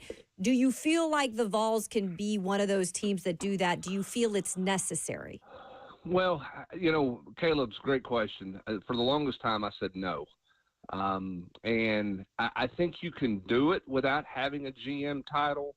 But I think the more you look at it, the more it makes some sense. And here's why I think you're going to see it more and more around the country. It's not necessarily about the title, but it's about having someone who is firmly in charge that creates the organization that you need. And I think that's the bigger thing that you have to have, whether it's a title, whether it's two guys, whether you do it, however you lay it out, the organizational part of it has to be paramount, and the communication of it has to be paramount. And what I mean by the organization part is what I was saying earlier. You have to work it year-round. Roster management is not, okay, we're at the end of the year, what are we going to do with player X if he comes and asks for more money? You better already have that thought laid out, right? I mean, think about it. In the NFL for last night, think about how long the scouting department went about putting together last night for their first-round pick. How many man-hours they put into that. Yep. Not just in the last 3 or 4. I mean, they didn't just do this based off the combine and visits to franchises. I mean, this is scouting for the last couple of years, right? So you have to have that part of it. The other thing from a communication standpoint is you can't get lost in talking to 4 or 5 people and then making a decision on it. This stuff happens really fast in real time. So you better be organized and you better be communicating. I mean, this can't be, hey, we'll deal with that in the morning. In the morning may be too late. Next hour may be too late. So I think the organization and the communication part, by however means you lay it out, are the most important things that we're seeing in roster management right now. Yeah, really good. Well said, Brent. When it comes to that portal, again, let's go back to the portal. 2 transfer wide receivers visiting the Vols next week. Brent, what can you tell us about them and the chance that they come to Tennessee? Well, clearly Tennessee's looking for a receiver, okay, and they're trying to find another body, another person to go into that young receiver room. I think that you don't really want to get a guy who's of the same makeup or has the same resume of what you have. And what I mean by that is you don't want a second-year guy looking to burst on the scene. You want somebody who's established, who's got a little tread on the tires, if you will. BYU transfer Keelan Marin is supposed to be in this weekend. That's going to be a quick one. He's going to be in and out, probably a one-day visit. We will see. I mean, how much is he looking for, and what does that factor in from that standpoint? And then McNeese State's Jermichael Carter is another guy who's got some experience, not at the Power 4 level, obviously, but he does have experience, and I think that's a guy that Tennessee has interest in. He is supposed to visit early next week. The kid from San Jose State was supposed to visit this past week on Tuesday or Wednesday. He committed to Louisville and never made it here. So I think they want to add a receiver. Are they just going to add one to add one? I don't know about that. I think in the preference world, they want someone who has logged some snaps, because when you look at it, I mean, Chris Brazzell played, a decent amount last year, and I think Mike Matthews played 177 snaps, and after that, they don't have anybody really with any experience, so they would like an experienced guy there. VolQuest's Brent Hubbs, our guest this morning on Ramon, Kalen, Will. Brent, last night, James Pierce Jr. goes to the Atlanta Falcons. They paid a king's ransom to come up and get him, giving away their first-round pick next season. What do you make of the fit for Atlanta, for James Pierce Jr., a guy who maybe talent-wise is top 5 or 10 in this draft, but has some off-field questions that have been well documented throughout this process? Well, I mean, the Falcons clearly did their research. They liked him at 15. I think they would have gone there at 15 if Walker had not been available. They were not going to pass up on Walker and the fact that he's a home state guy. I think they liked both of those guys. Tells you how much they really like James Pierce, but because of what they gave up to get back to get him. So putting a lot of investment, a lot of belief in James Pierce. James Pierce has all the talent in the world. James just got to go be mature every day, and that maturity starts today. I mean, you got to go get ready to go to work, and you got to understand you're at a different level of scrutiny. You got to understand the expectations. You got to understand what somebody has poured into you, how much they're investing in you, and you got to reward them. It's a business now. There's no longer the notion of, James has got all the talent in the world, but he's got to be a better pro. He has to be a better pro now. It's not 2 years from now. the timeline on being a better pro is ending. I mean, you have to produce in that way right now, and that's James Pierce's biggest challenge. And I think that James was not going to get out of the first round. I think that the Bills really liked him. I think there was a chance the Bills would have taken him. I think Buffalo was going to take whoever they had as the best defender on the board for them because they were going defense. They ended up going corner. I don't think they were locked into a corner. I think they wanted best defensive player, most impactful guy. I think they liked James Pierce a lot. He went up there for a top 30 visit. The Bengals were an interesting decision that they made. They were going pass rusher, and they had James in for a visit. They clearly were a little bit spooked, in my opinion. I shouldn't say clearly, but I believe they were spooked a little bit by some of the off-the-field things. So they went with a very unproven on-the-field player, and the Stewart kid out of Texas A&M. Remember this about the Bengals. They took a risk last year in the third round when they took Jermaine Burton. Burton's a guy who had off-the-field concerns and that type of thing. I don't know how well that's gone for the Bengals. Now, he wasn't going to play a lot anyway with that receiver room, but I don't know that everything has gone great there. And talking to some Bengals people, and there was a thought that the Burton experience this past year might create some hesitancy in them taking a risk guy like James Pierce. But the Falcons clearly fell in love with him, and obviously giving up what they gave shows you how much that they fell in love with James Pierce.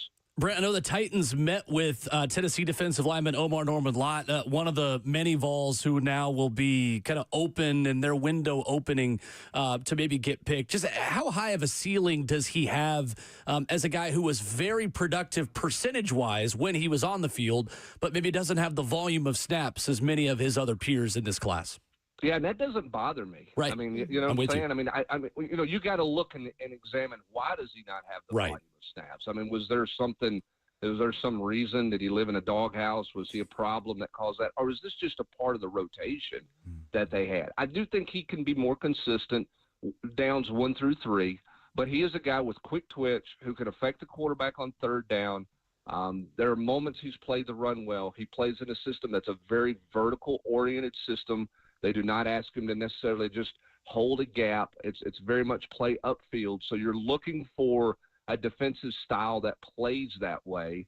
The Titans have brought him in for a visit. I tell you, another team that's brought him in and seems to like him a lot too is Buffalo. And again, Buffalo's trying to upgrade on defense. So Buffalo sits at 56. Buffalo sits at 62 in the second round, which could be interesting to watch there. I think Omar Norman-Lott is the next Vol who comes off the board. I think there's a real shot he comes off tonight. Hey, real quick, anything of Arkansas and maybe Tennessee pursuing money from the Ilmaliavas or anybody else deciding to do this in collectives? Well, I mean, I think there's a couple of business things that are really fascinating, and I don't have a business degree. I was lucky to get my communications degree. I did that because you didn't have to take math or business classes, Ramon. Somebody you just got to get through. Amen. All right? I was a get-through guy when I spent my 4 years at the University of Tennessee. But a couple of things. One, I think you're clearly seeing some collectives and particularly some schools trying to help the collectives with a little bit of a fight back and a little bit of a bite back on this deal. Not just on Madden's case, but I think everybody's watching that one. Like, where does that go? How aggressive is Arkansas ultimately going to be? Is this just, kind of big boy talk through the media? Are you really going to lawyer up and really go after this deal? I think that is a potential, I will say landmark, but kind of a marker for collectives that, okay, if they've done this, maybe follow suit, much the same way Tennessee moved on from a high-profile player. Are other schools now more willing to do that? If Arkansas produces and goes through with this, are more schools willing to do that as well? The other business side of it that's interesting, and Ross Dellinger, who I think does a fantastic job, had this yesterday. Kentucky is trying to go through potentially shifting their athletic department structure and move that into an LLC type deal where there's more people involved in the decision-making part of things from a financial standpoint in the athletics department. I can tell you there's a lot of schools around the country who are reading up on that this morning going, exactly how does that work? What's the benefit? Is it a detriment that you're bringing more people involved in this? Is it better that you have, some non-traditional college administrators who are going to be directly involved in making some financial decisions. That's an interesting thing that we're all going to try to get our hands on here over the next couple of weeks when Kentucky, that leaked out about Kentucky last night.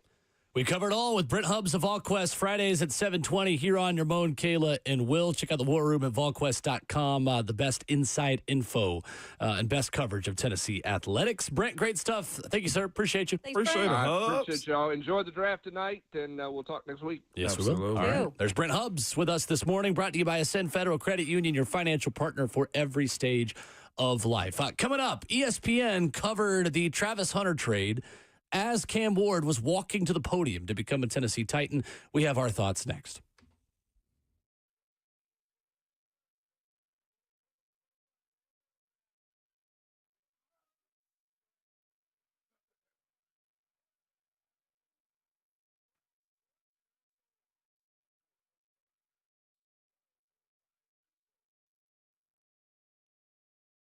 You've been hearing about it, good people, man. The jewelry buying event everyone waits for, well, it's here. It's today, tomorrow, and Sunday, man. It's Genesis Diamond's biggest event of the year. 3 days only. Unbelievable store-wide savings, up to 35% off some items. And the selection is like double the norm. With top bridal designers coming and showcasing all new collections, beautiful, one-of-a-kind pieces, too, including all new engagement ring mountings. It's more jewelry than you've ever seen in one place at prices you've never thought possible. Rings, earrings, pendants, bracelets, bands, stunning fashion jewelry that you won't find anywhere else. Check out thousands of engagement ring settings in gold and platinum. Also, get special pricing on natural as well as lab-grown diamonds. This is the event where the Genesis staff also knows they can break all the rules. So if you have any type of event coming up this spring, whether it be graduation, engagement, anniversaries, birthdays, new babies, whatever, this is a spectacular event to get that amazing gift at a huge discount. Again, store-wide savings at up to 35%. Or special financing is available, too. There's only one catch. It's for 3 days only. So get there this weekend. It's today through Sunday at Genesis Diamonds. They're located in Green Hills and Cool Springs.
RKW Brew by Scooters Coffee continues. Wrapping up hour 2 this morning, 615-737-1045. So ESPN spent a lot of time talking about everything but Cam Ward when he was made a Tennessee Titan yesterday.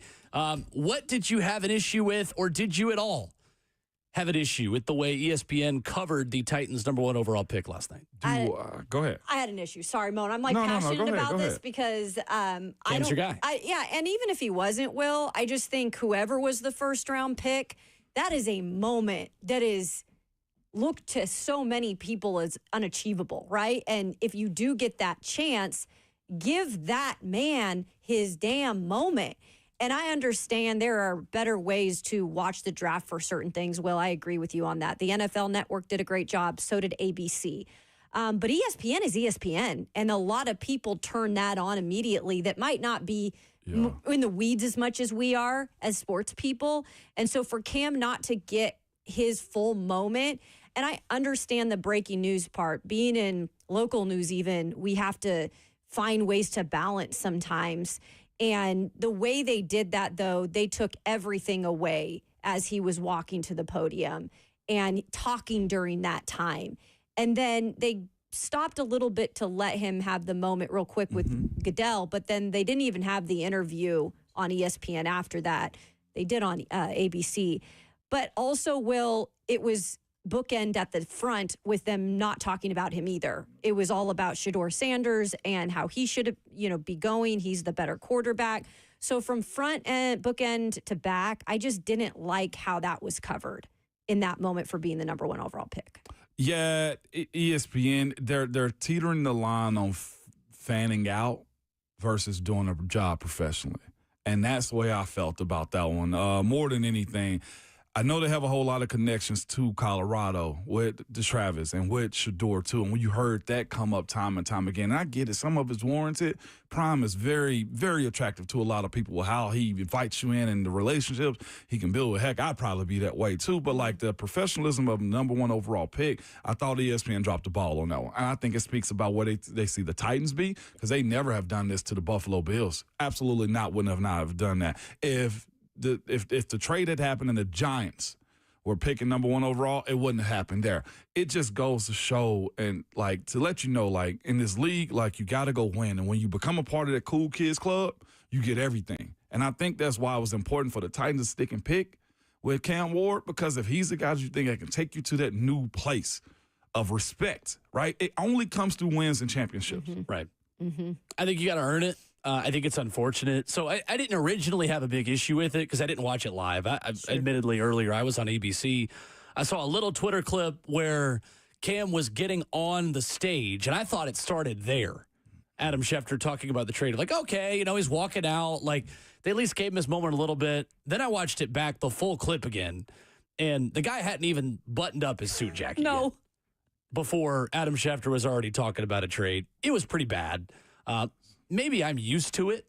Growing up and being a lifelong Titans fan, I don't expect much from ESPN and their national coverage of this team. And it's not a slight to them. But it's not personal, but it does stink. I just don't care. Like, I've grown up with the Zone.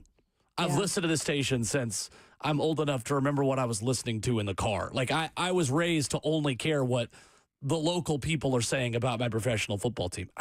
It doesn't mean anything to me.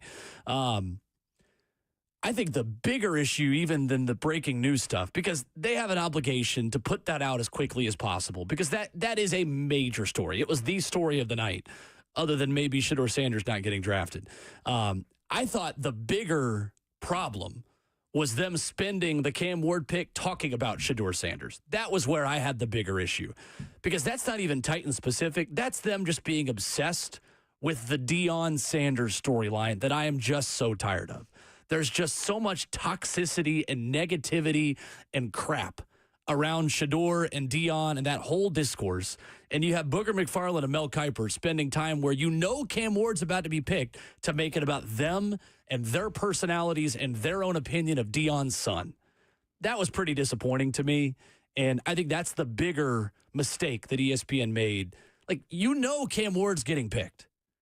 If you can talk about Shedeur the rest of the night, because he's probably not going to go till 21 anyway. And he didn't even go at all. and yet they still found a way to make something not about Shedeur Sanders about Shedeur Sanders. I thought that was pretty foul. Mm-hmm. And to be real with you, I thought it was unfair to Shedeur too, because the painting of him back and forth, it was 100%. I totally agree. He didn't, even though he lives that life, I also thought it was unfair to him too. Mm-hmm. Yeah, I just think it you know, there's only one moment to have when you are that man who gets that number 1 overall pick. And I agree. I just think on both ends, I did not like that. But it is what it is. You're right, Will. The first thing I thought of is, well, it's the Tennessee Titans, though. Yeah, right. I mean, it is. And that's not, I don't think that's fair, but that. No, I agree. I mean, it's not fair. We've just grown used to it. Mm-hmm. The only thing the Titans can do is win, and it'll change. Right. The Kansas City Chiefs are not a big market team. Very the true. Kansas City Chiefs earned the right to be on every Christmas game and be on every commercial and Fumbaralooski, and where you can't escape them.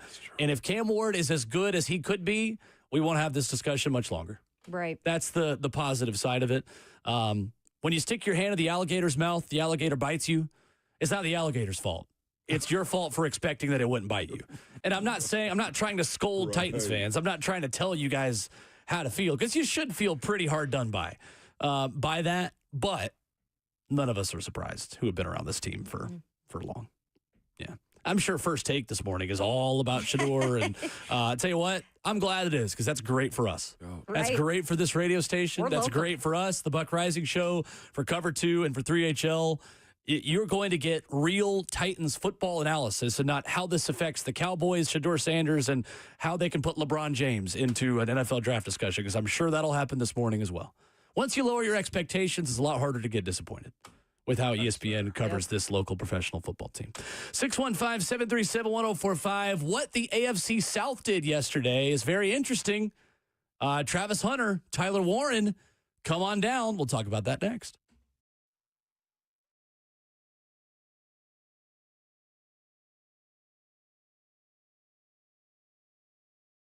Hey, it's Will Bowling for my friends at Brentwood Hearing Center. Now that warmer weather is here, many of us are outside quite a bit more. We're in the pool, we're going down to the beach, maybe we're just mowing the lawn and we're working up a sweat.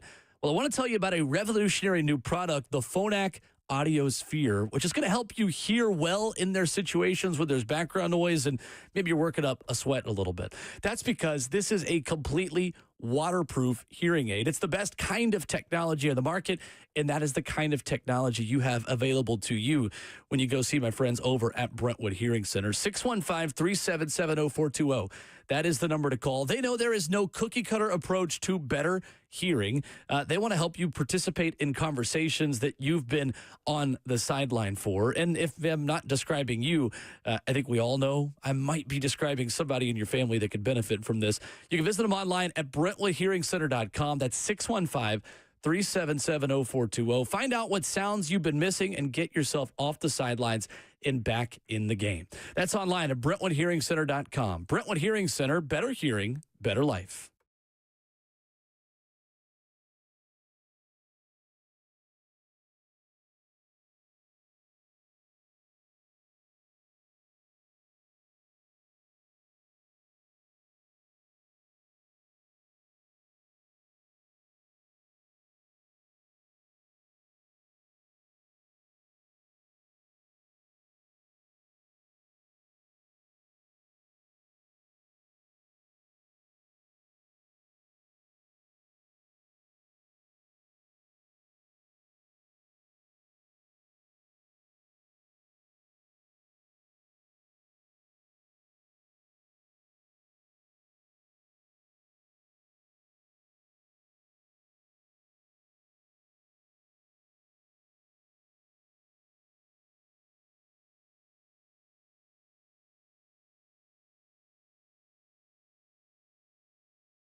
With the first pick in the 2025 NFL Draft, the Tennessee Titans select Cameron Ward, quarterback, Miami.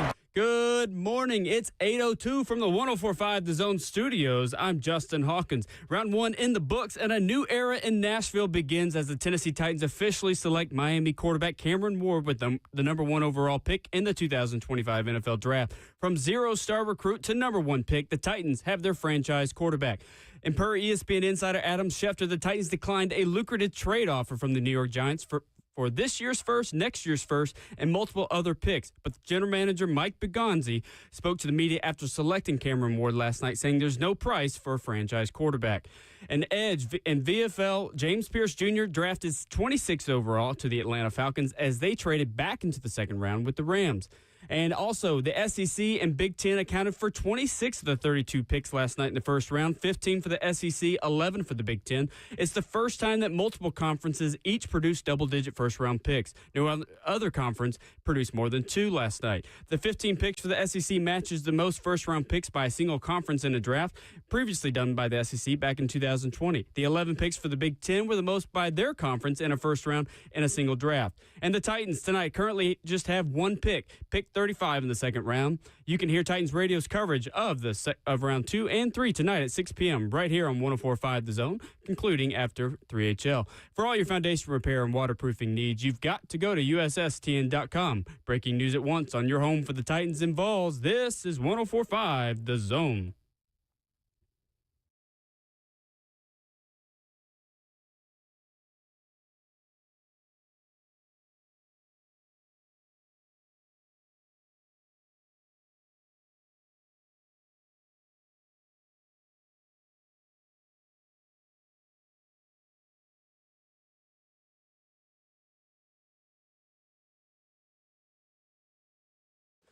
RKW 104.5 The Zone, second half of the show, hour number 3. Here already on this draft week Friday morning. Mike Bergonzi talked a lot yesterday after Cam Ward officially became a Titan about the proposed trade offers that he was given. The Giants really wanted to move up and make Cam Ward a New York Giant. He is not. We will look at the offer given and give you our thoughts coming up here in 15 minutes. If you're just joining us, you can stream the show on 104.5 The Zone TV, Facebook Live, YouTube, Twitter, or Twitch, and join the F&M Bank chat in the comment section. The YouTube chat is alive and active this morning. A lot of excitement, guys. Cam Ward, the new QB1 of the Tennessee Titans. Yes. It's big time right there. Finally got out of the way, man. Now you can start the process of rebuilding this thing all the way up. Yeah. Mm-hmm. It'll be interesting. He'll come into town later today. Probably here this morning. Yeah, we have I think our presser's around 1 is what they're saying today. 1? Yeah, so it'll be cool to talk to him in person, and I know his whole family will be there and see maybe since all the energy and craziness has died down a little bit, some of the questions that will be asked and some of the answers we'll get from him. I'm sure a lot of it the same because we've learned about Cam. He is steady Eddie. Yeah. But just to maybe get a little bit more detailed about your new quarterback in the future, that'll be fun. And you guys' role, and I say this respectfully because y'all go to these events and talk to him. What can you ask him on days like this that we hadn't heard? You know what I'm saying? That's a great question. Because it's been a crush for a very long time with him and the Titans. Sure. I just want to know what more is there to get out of Cam in this moment. You're right. And so I was actually thinking about some of that stuff, Moan, because you always want to advance things. Yeah, and yeah. I do believe something we've mentioned on this show that wasn't particularly asked in detail yesterday is how do you, in a new locker room full of veterans who have done this for a long time, how do you go in and kind of command the room? Do you do it through your play? Do you do it right away? I am curious on his take on that coming from his mouth because, again, he said it in the past what he's done, but this is a different type of locker room. Also, I'm curious of this, guys. He talked a little bit about film and like how he's dedicated to film. I was curious, where did that start for the love of it? Because I don't think he just does it to do it. Like, when did you actually sit down and realize, like, when you look at the film and you are like breaking it down that this is what you've loved to do and this is what makes you a better player? Like, where did that all like begin for you where you knew you weren't just watching it, You were watching it because you truly fell in love with how you were breaking down things and breaking down defenses, et cetera. Well, I think it's just to answer that quickly, personally for him, I think it's because he didn't throw the ball much in high school. So he had to fall in love with it to actually learn how to be a quarterback. Like, he was a quarterback, but like the triple option allows you to just, hey, athlete this thing out. You know, so you don't have to look, read, except at the line of scrimmage for the most part. Yeah. Travis Hunter becomes a Jacksonville Jaguar last night as new Jags GM James Gladstone makes a bombshell trade in his first draft as a general manager. Cleveland gets pick 5, 36, 126, and a 2026 first from Jacksonville, who in turn receives the number 2 pick, number 104, and number 200. Guys, who won this trade? I think the Giants did. The Giants were not an option. No, my bad. Golly, I'm tripping. You're good. You had a long night. I'm tripping. My brain's bad. The Browns or Jags? I should have given you the 2 options. I say the Browns because you picked up another one. I agree. And like until they relieve themselves, I shouldn't say that about Deshaun Watson. Until they remove. Okay. I made up for my slip earlier. Come on. All right. Good morning. Until they remove, and I hate to say it this way because the guy losing his job, but until they remove Deshaun Watson, they got to do everything they can to reset themselves. And getting another one, helps solidify what they're trying to do. That's the way I view this situation. So to me, I think it's the Browns. And I hate to even say they did something good, but it's the Browns in this one. And on top of that, too, I love what Travis Hunter is. I just don't know what he will turn into. I completely agree. That's what's hard for, I think, everybody to just exactly say, he's the guy. Why would you pass on him? Because I think he's going to be a star in the NFL. I just don't know where. And that's what always keeps you a little bit hesitant. And all coaches are stingy. Yeah. How is he supposed to manage training camp? When does he go to the offensive install? When does he go to the defensive install? It's smaller numbers in the NFL, so the concentration of what you're asking him to do, and not just that. Imagine, this is why you saw Drew Brees get ticked off. Whenever, the backup quarterback come in and the tight end, whenever he would come in. Taysom Hill. Yeah. Whenever Taysom Hill would come in, go look at Drew Brees. You're taking my reps away. You guys hired me to do this. Imagine if you're an up-and-coming receiver or a fourth-year receiver in your contract year, and Travis Hunter is taking your reps. It's more of a business now with these type of decisions. Yeah, no, it's easy to say, well, when we get him, we'll let him do what we think he can do. But when it all comes down to it, you're right. It is a business, and you probably need him primarily on one side of the ball. You could put him in packages, but you're not going to have him play both sides fully, even though he wants to do that. I understand that. I think it's the Browns too, guys. I think especially if they still were on this whole Shedeur Sanders thing, that they really do think he could come in, maybe sit for a minute, that they could possibly go get him now in the second round. So they might. I have people text me about this relieving thing. Massaging your ego? Yes. There is another one. You're supposed to be the pro here. I think with Cleveland, it's a win-win. I think Jacksonville didn't make a bad move. No. I think giving up 2 1s for a non-quarterback is a little too rich for my liking. But I understand why they did it, because they are beholden to their quarterback, and these are the kinds of risks that you can take when you've already paid your QB and want to keep him around. Trevor Lawrence gets a lot of hate for not living up to his generational prospect scouting report. And a lot of that is warranted, and a lot of that is his fault. Yeah. But he's still not a bad quarterback. So they've got to get the best out of him, like it or not. And so I think it makes sense. I think it's bad for Travis Hunter, because I think a first-time head coach and a first-time general manager holding this nuclear radioactive talent in their hands, they're going to fumble it. Mm-hmm. I think they are. I think Cleveland, with a former coach of the year in Kevin Stefanski, who I think doesn't get enough credit, and Andrew Berry, who I think is a pretty solid general manager, I think they would have managed Travis, adding him to a defense that already has Myles Garrett, a lot better than Jacksonville will, personally.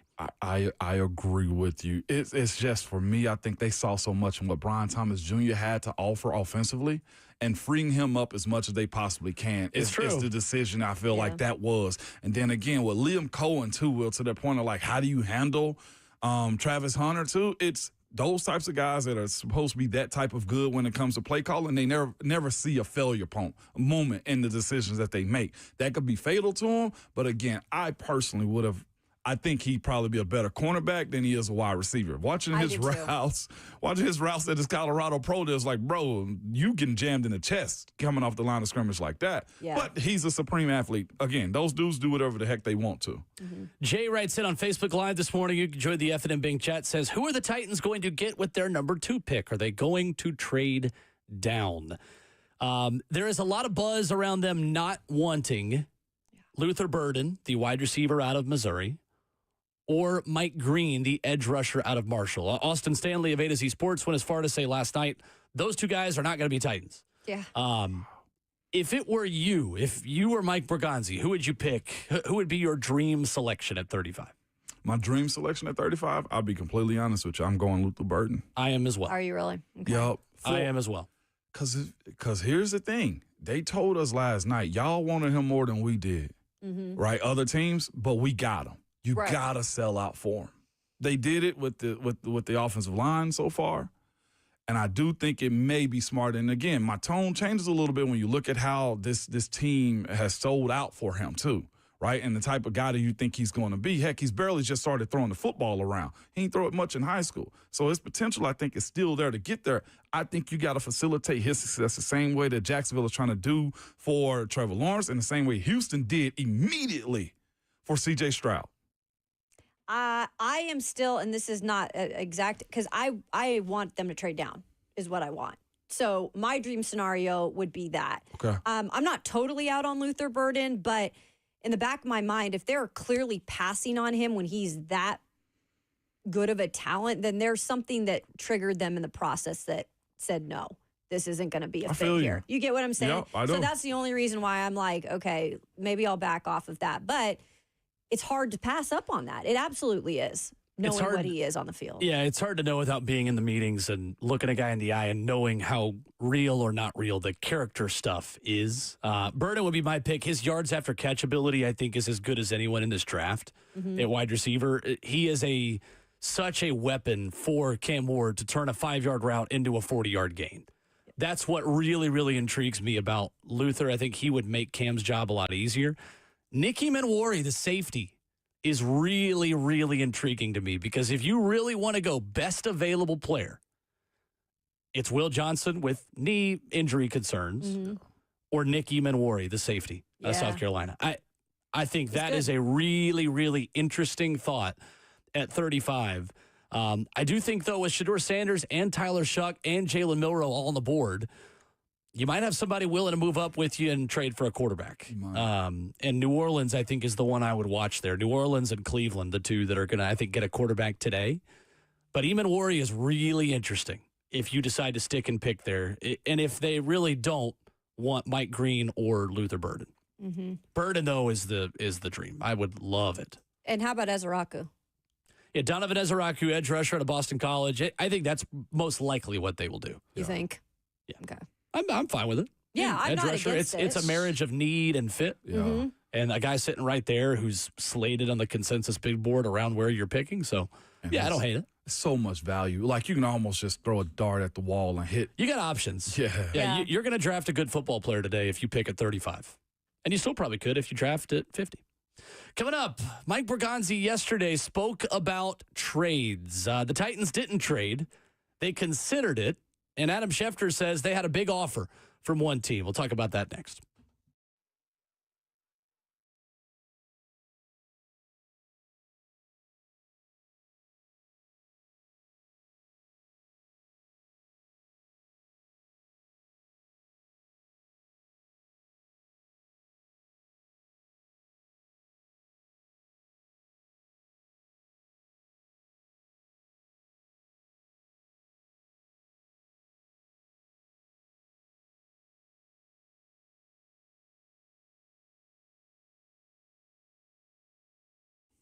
Is your concrete in need of repair? Maybe your sidewalk is shifting, your driveway is cracked and sinking, or your porch steps, maybe they've moved on you.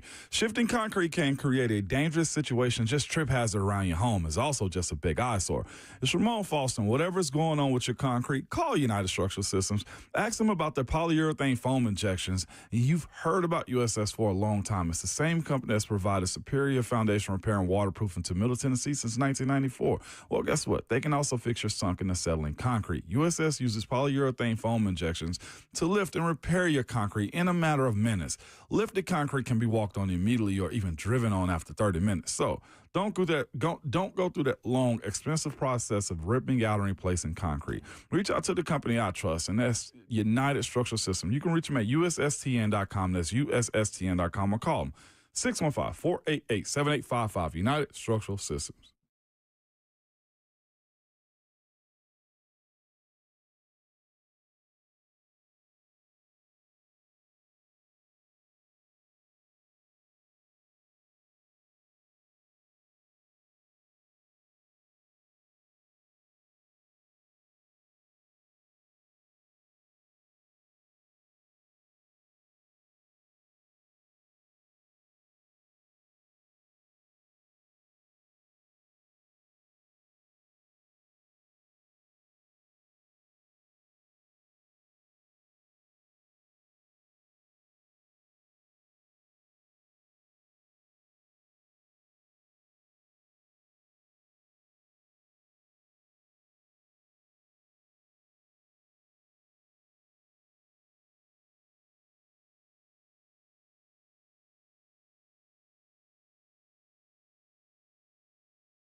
On Friday morning, RKW is brewed by Scooter's Coffee. Continuing here in Hour 3. Would love to get your thoughts on your new quarterback, Titans fans. Cam Ward coming to town. QB1. He'll meet with the media today after becoming a Titan yesterday. 615-737-1045. Before that pick was made, Adam Schefter says at ESPN, before he interrupted the pick as it was made and Cam Ward walked to the stage, that the New York Giants offered this year's first, next year's first, and multiple other picks in exchange for the number 1 pick. Teron Davenport adding that on Twitter yesterday and adding pretty clear the Titans are in love with whoever they plan to take. Obviously, that became Cam Ward shortly thereafter. Did the Titans make the right call by resisting the Giants' overtures and making Cam Ward a Tennessee Titan last night? Did they? My answer is yes. The Titans made the right move.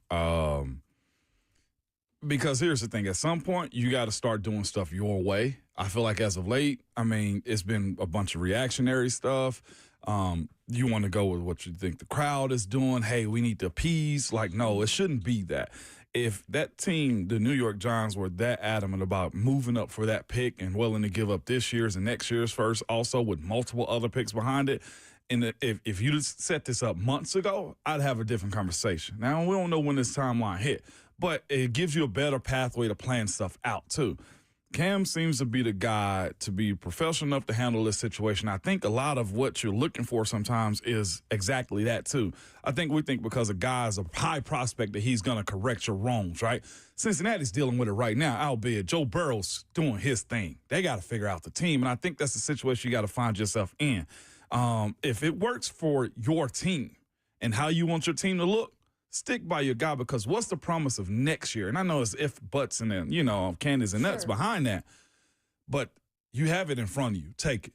Yeah, that's the thing that hits with me, what you said, is every year we do this with quarterback classes. Like, what are they going to be? We never know. And so if you have what you think is one of your big pieces you need to fill, because again, a reminder, this team has several holes.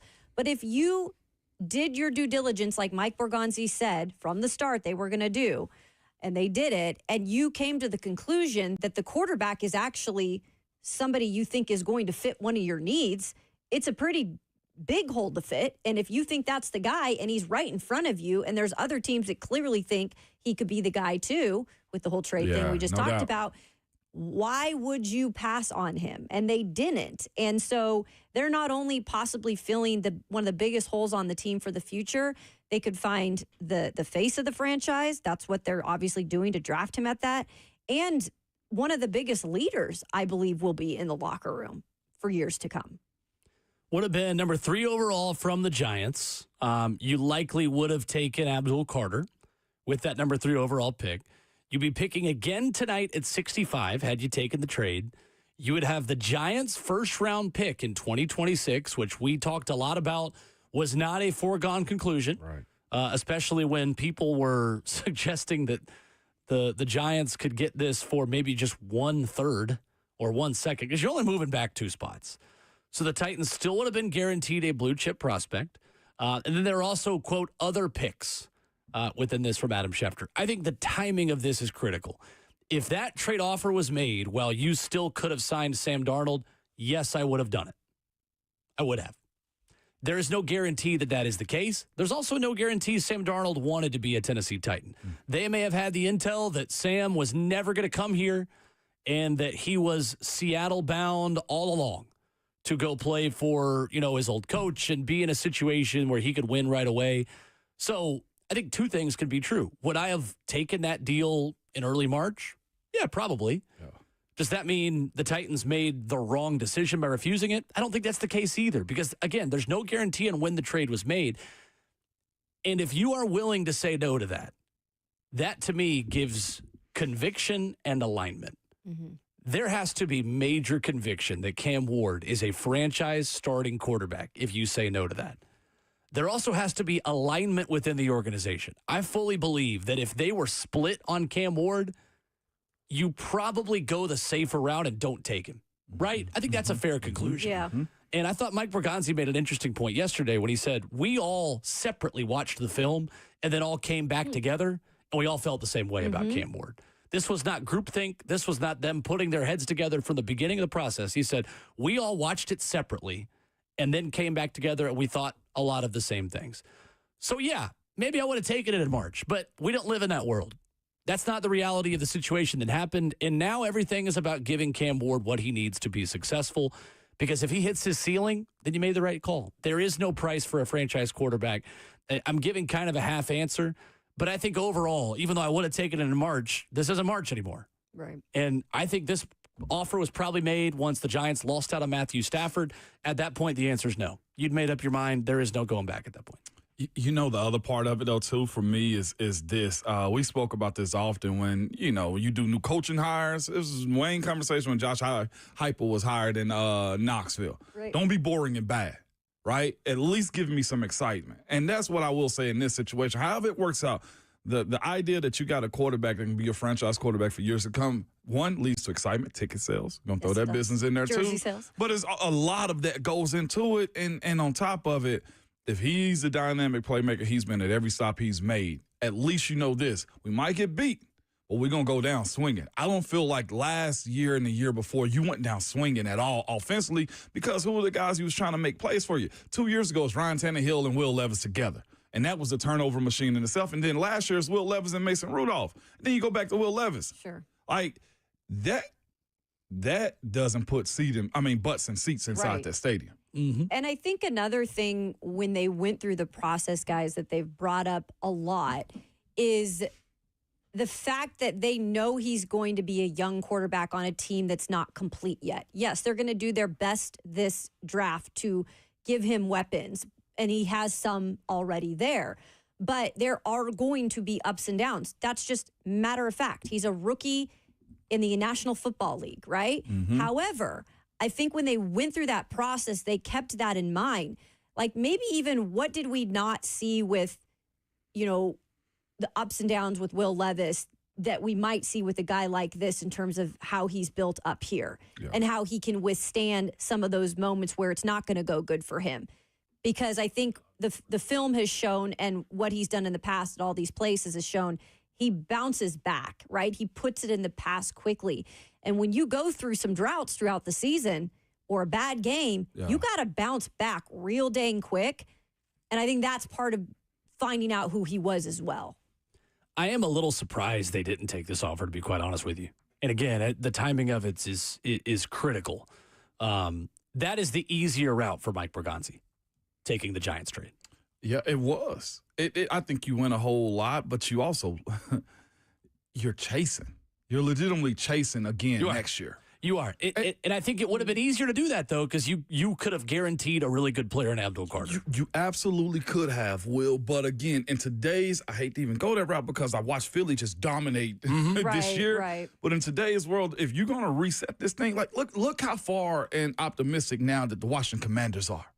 Like, even C.J. Stroud with the Houston Texans, that was a downtrodden organization right there. And then other teams like Cleveland tried to do the exact same thing by injecting. Of course, Cincinnati had it. They got a Super Bowl trip out of it.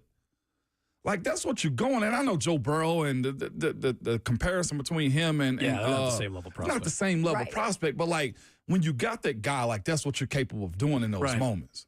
Especially if this is the reset/rebuild. It makes me hopeful that they've got a dude in Cam Ward, considering what it took to take him and not move off of that pick. Yeah. Like Mike Bergonzi had not been scouting quarterbacks. He's been open about that and has talked about it.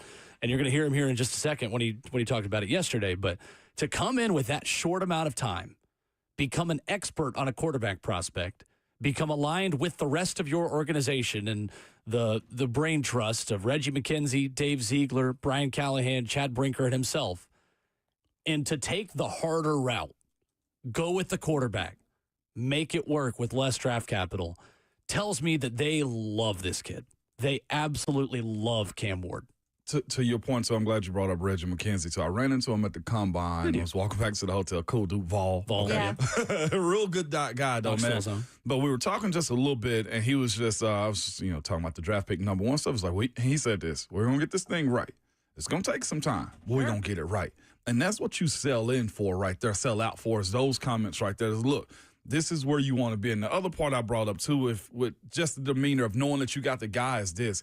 When you're in that huddle and it's 1:42 left, one timeout, and you backed up on the opposing 20. Yeah. There's no better feeling knowing that you got a guy that gives you a chance. Someone you believe in. And that right there, hope, belief, all those types of things will matter. And I'm not sure what they heard in those meetings, but it seems to me they believe that he can be that type of dude. How many times have we said the past couple of years, well, the defense won the game? Yeah, sometimes the defense does win games, but it shouldn't be winning every single game, every single time. And we've been saying this for like 2, almost 3 years. At some point, you want to say, hey, the offense did its job, right? Hey, the quarterback got it done. And so I feel like this is also a move in that direction. Like, maybe in the future, we don't need to be saying, hey, the defense is the one that held it together. This was Mike Bergonzi yesterday speaking to the media, opening up his part of the press conference about why Cam Ward was the pick. Obviously, we put the pick in tonight, drafted Cam. We said we wanted to go through the entire process here, with Cam, and we did that. I'll tell you that, when I first got here, I had watched Cam in the past a little bit, but really haven't studied him a ton. The first thing that when I came in here was to really watch all the quarterbacks.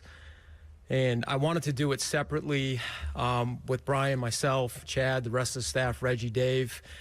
So that was kind of the process we went through. We watched, every game, that he played it at Miami, Washington State, went back to Incarnate Word. And then we kind of got together and talked about it. So that was the first part of the process. We really started to come together. And I tell you, really, before the combine, we made a decision, if we go through the rest of it, we really never met him before, to go through the process and talking with him and how impressed we were with him. Just a person, the football intelligence of the person. You could feel, the competitive edge when you talk with them. You can feel the confidence. It's not cocky or arrogant, but there's a confidence there that you need to have as a player and a quarterback. So we went through the combine, his pro day, private workout, got to meet his family. He comes from a great family, great support system. And so, we pretty much had all the answers, answered, all the questions answered, probably a couple of weeks, probably 3 weeks up to the draft, where we felt comfortable and we made that decision. 3 weeks up to the draft when they made that decision. It sounds like the combine meeting confirmed what the Titans saw on film. Mike Bergonzi went on to say more last night about how the instincts and processing ability of Cam Ward were what stood out to them, and it was confirmed in the meeting process. It was. And even listened to Brian Callahan a little bit last night, too. Some of the stuff that he said and some of the just hot words that he said, incredible poise. This is the things that was pointed out to me. Well, I wrote down in my notes that he spoke about. Incredible poise. Just feels it like when somebody tells you like it's a feel thing, like there's no real way to explain it. Either you got that or you don't, or you find ways to go get it. And it seems to me that's what Cam Ward is with how he plays quarterback. Yeah, that's probably why his arm motion is the way he is and how he rolls out the pocket and stuff like that. But a lot's to be seen. Here's the other part of this. This is all beautiful on Friday, April 25th. The season hits and reality hits. All these things we're speaking about in hopes and dreams right now is what you hope to see come September. Yeah. And I know, one of the things that we've mentioned it on this show too is, there's always going to be things he needs to improve on. We've talked about the turnovers. He was asked yesterday, Cam Ward was, I think by Paul Kuharsky, about his spatial awareness. And he was talking about also, just having to be able to see space and be on time. And that's one thing I think he does have to work on a little bit is the timing. And I know he's probably been working on it with his quarterback coach throughout the offseason as well. But those are the little things, like you're going to have to start to see improvement throughout the season with things like this. And that's where Callahan comes into play too. Like we talk about how many wins do they need for Callahan to save his job. I don't want to really talk about that right now, but what I do want to talk about is how how can we see Cam improve? Because he is brought here, Callahan is, to help the quarterback. He said it himself. So we're going to have to see that marriage work out. When he is decisive about where he's going outside the pocket, he's outstanding. Yeah. When he's scrambling around without a plan is when things go wrong. And you can tell watching the film, like when he makes a beeline for his spot, gets to it and guns it off of his, either foot, because he can throw off his back foot with his arm strength. It looks really good. It's the moments where you can tell he's processing, oh, crap, what do I do now? Exactly right. He didn't have as many of those at Miami because that offensive line was so good. Yeah. I'm hopeful that this offensive line is good enough to let him be more like that than the previous version of him, where he was scrambling around more. More of your phone calls. We'll go rapid fire on the phones coming up next. Alex will lead us off, 615-737-1045. Do the Titans make the right move, not accepting the New York Giants trade? We are in unison saying yes, considering all of the facts and what we know about when and the timing and all these things. Here on this show, we'll go to your thoughts next.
Wrapping up the third hour of your Friday morning, RKW brewed by Scooters Coffee. Check them out anywhere around Middle Tennessee, White House, Mount Juliet, Rivergate, Smyrna, and Brentwood.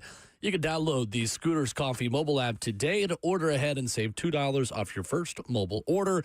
We go to the phones. Should the Titans have taken the Giants trade? Alex starts us off. What's up, Alex? What's up, guys? So I really agree with a lot of the points that you guys were saying about the result and why they didn't, especially timing is critical. I'm not a huge Cam believer yet, although yesterday the conviction they had is getting me that way, especially with this trade. But another reason why I'm glad we didn't take it is then we immediately turn into the Giants. Everybody points out the Hard Knocks episodes last year where they screwed up the Saquon Barkley thing, but what's the other trend in that show that matches up with this year? They were trying to trade up for a quarterback last year. Then they're trying to trade up for a quarterback this year too. They still don't have an answer. They were trying to trade up last year when they had a $40 million quarterback on the roster. Yeah. So at some point, if you don't have a guy that you believe can be the guy, you're always searching. There's no Band-Aid for it long term. So to not have that is good, and to have a guy that, like you said, everybody in the organization is aligned with, that oozes confidence to the individual, to the team. And I think that's the type of mentality that this ball club needs right now. So it's kind of refreshing to see the overwhelming confidence that everybody has in the pick. Can I ask you a legit question real quick, Alex? What does Cam Ward need to do for you to see like he's going to be the guy in that year one? So, I mean, it's production. And, yeah, he put up big numbers in Miami, but my issue with above the neck, the human being, all that stuff, checks the highest box you can. But the skill set and the production, because all of the skill players at Miami are going to get drafted, most of them today and tomorrow. He's playing against guys in the ACC on defense that in 2 years are going to be doing what we're doing right now, talking ball and not playing football. Like the ACC defenses, it's not like it was 5-6 years ago with a lot of those guys playing. So there's balls, and I watched a lot of Cam this season. There's some balls that completed for even touchdowns or really big plays that in the NFL may have not only not been completions, but would have been picks. He's accurate, but some of the ball placement, and again, I blame that more on not having to be. He's very poised, but he's not going to have that time in the NFL and be able to do that kind of stuff. That's my biggest concern. Thank you, Alex. We appreciate the call. Good explanation. We got a couple more people on the line, but appreciate the call. I think the conviction speaks volumes on what they turned down, no doubt. Sure. We go next to T-Dog, who is up next. What's up, T-Dog? Imagine sitting in a dumpster in the middle of a dumpster fire.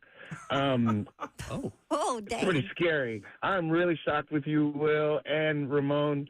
Like, it sounds cute now today after the draft, but, man, a king's ransom. I've heard you say that, Will. Like, I know. The New York Giants are a dumpster fire. The king's ransom with Sam Darnold, who's not available to you anymore. That's the problem.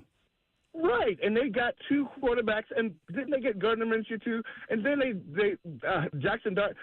Let me tell you this: when you can get an extra one for next year, trade back one spot, plus potentially get a third-round pick this year, they made an absolute total mistake. Think through like Marcus Mariota and who was that? Jameis Winston. I feel like it's like that this year. Like you don't know for sure, and it's not even about Cam Ward. It's about that offer, man. Like I don't know. Jackson Dart could be good.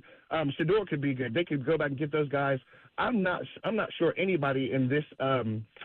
Basically, I don't think that the Titans can develop a quarterback. They haven't done it yet.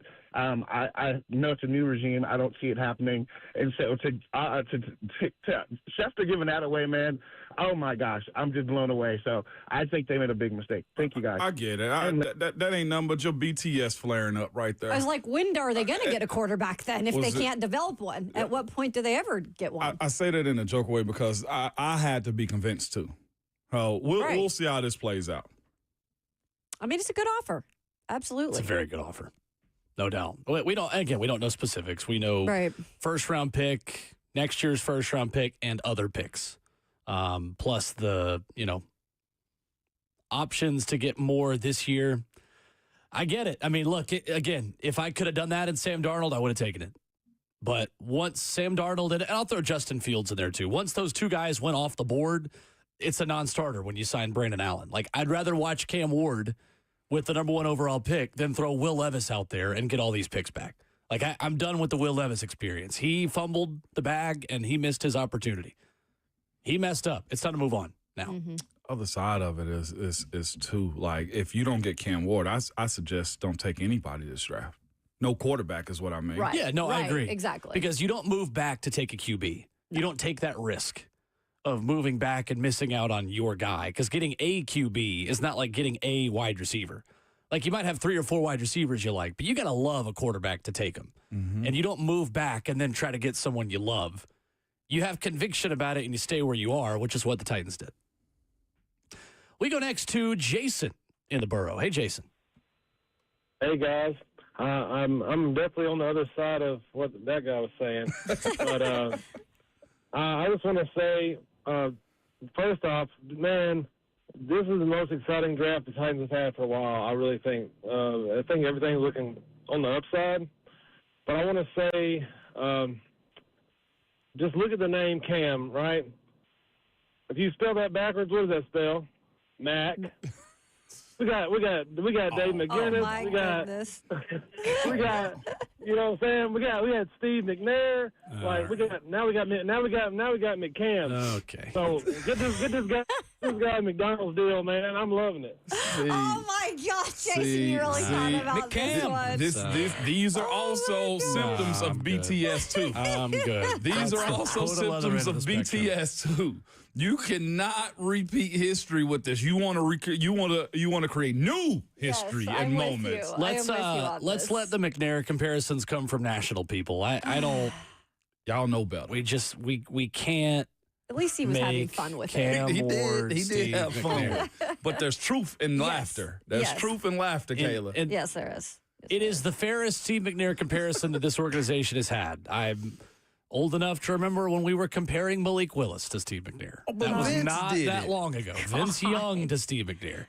I get it. Yeah. But anyway, we've got to chill. From the people who brought you Let Rand Cook, and for the people who brought you In J-Rob We Trust. Yeah. We have McNair comparisons. Collaboration. Easy. As the other Mac would say who you mentioned, keep your powder dry. I'm with it. I get it. Steve is up next. Hey, Steve. Steve. McNair? No. Steven. Come on. Steve-a-thie. Come on, Steve. He's got us on mute. Steve-a-thie. Or him on mute, whatever it may be.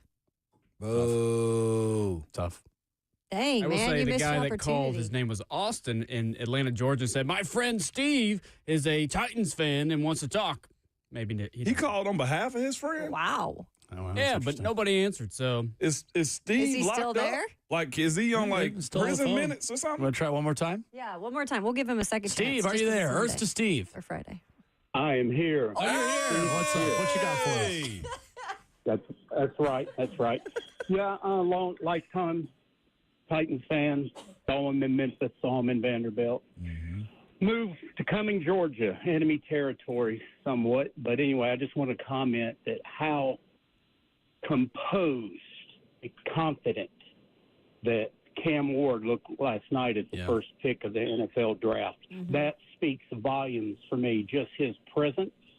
And then some of the other clowns that, showed up at the clown show. But I think he's going to do really, really well. I look for him to probably be day one starter for the Titans. And anyway, hey, appreciate you guys. I work with a bunch of knuckleheads down here at Ferguson's Market. Me too. Shout out to them. They took the short bus here. But anyway, hey now. Love you guys. That's a charter bus. Thank you. That's a charter bus. That was a Steve roller is coaster of just a phone call. Putting his coworkers under the bus He needed there. to get his opinions out. He did. I'm glad we gave him a second chance. McCam.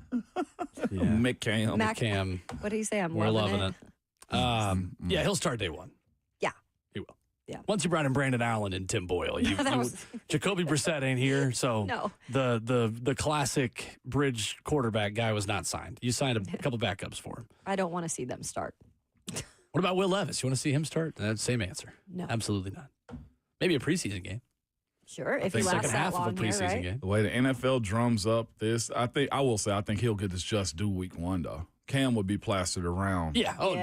no For doubt. sure. Yeah, he gonna be plastered. You see what Kentucky tweeted last night? Kentucky football? That's my morning What? roast. Self-awareness is a dying art. So low. The Kentucky football account tweeted a picture of Will Levis in an Oilers jersey and a Kentucky jersey and said, now and then at Will Levis. Then meaning past tense.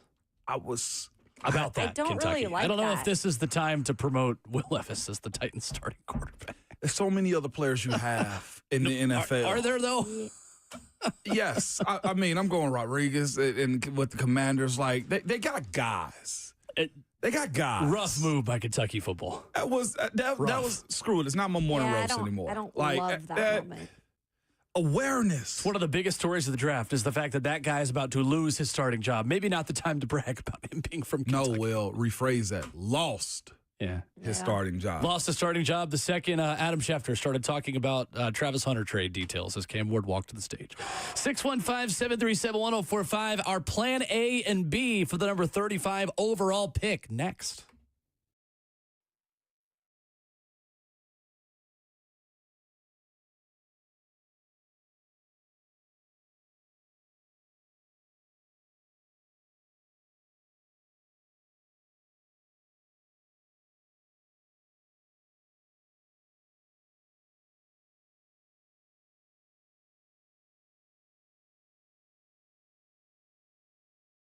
Hey, it's Will Bowling. If you've been looking for cars and you see the words buy here, pay here, I'm here to tell you the place that you can trust that you need to go see.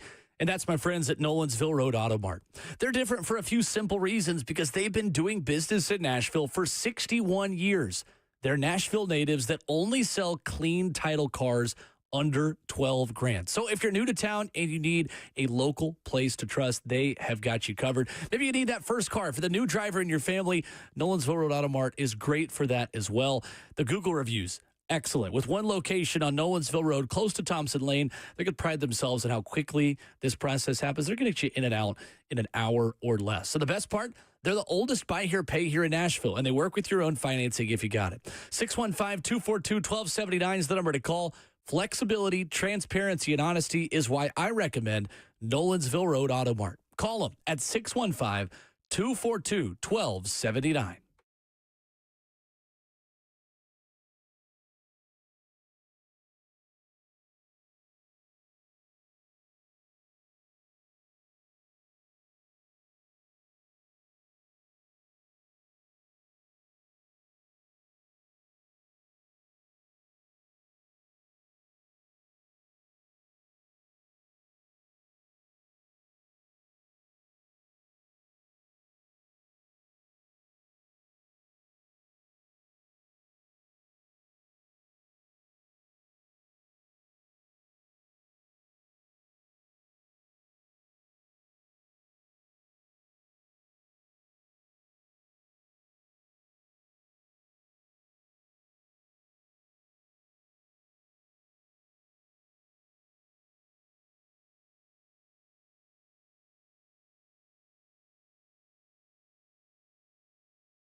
With the first pick in the 2025 NFL Draft, the Tennessee Titans select Cameron Ward, quarterback, Miami. Good morning. It's 9:02 from the 104.5 The Zone Studios. I'm Justin Hawkins. Round 1 in the books, and a new era in Nashville has begun as the Tennessee Titans officially select former Miami quarterback Cameron Ward with the number 1 overall pick in the 2025 NFL Draft. From 0-star recruit to number 1 pick, the Titans have their franchise quarterback. Per ESPN insider Adam Schefter, the Titans had a trade package from the New York Giants on the table. It included this year's first, next year's first, and multiple other picks in exchange for the number 1 overall pick. But the Titans declined and chose their guy. General manager Mike Borgonzi spoke to the media after selecting Cam Ward last night, saying there's no price for a franchise quarterback. Cam Ward now becomes the 4th number 1 overall pick that Titans head coach Brian Callahan has worked with in his career, joining Peyton Manning, Matthew Stafford, and Joe Burrow. The Titans currently have just 1 pick tonight at pick 35 in the 2nd round. Good value left on the board, and you can hear Titans Radio's coverage of the Titans pick, as well as the rest of rounds 2 and 3, tonight at 6 p.m. right here on 104.5 The Zone after 3HL. For all your foundation repair and waterproofing needs, you've got to go to USSTN.com. Breaking news at once on your home for the Titans and Vols. This is 104.5 The Zone.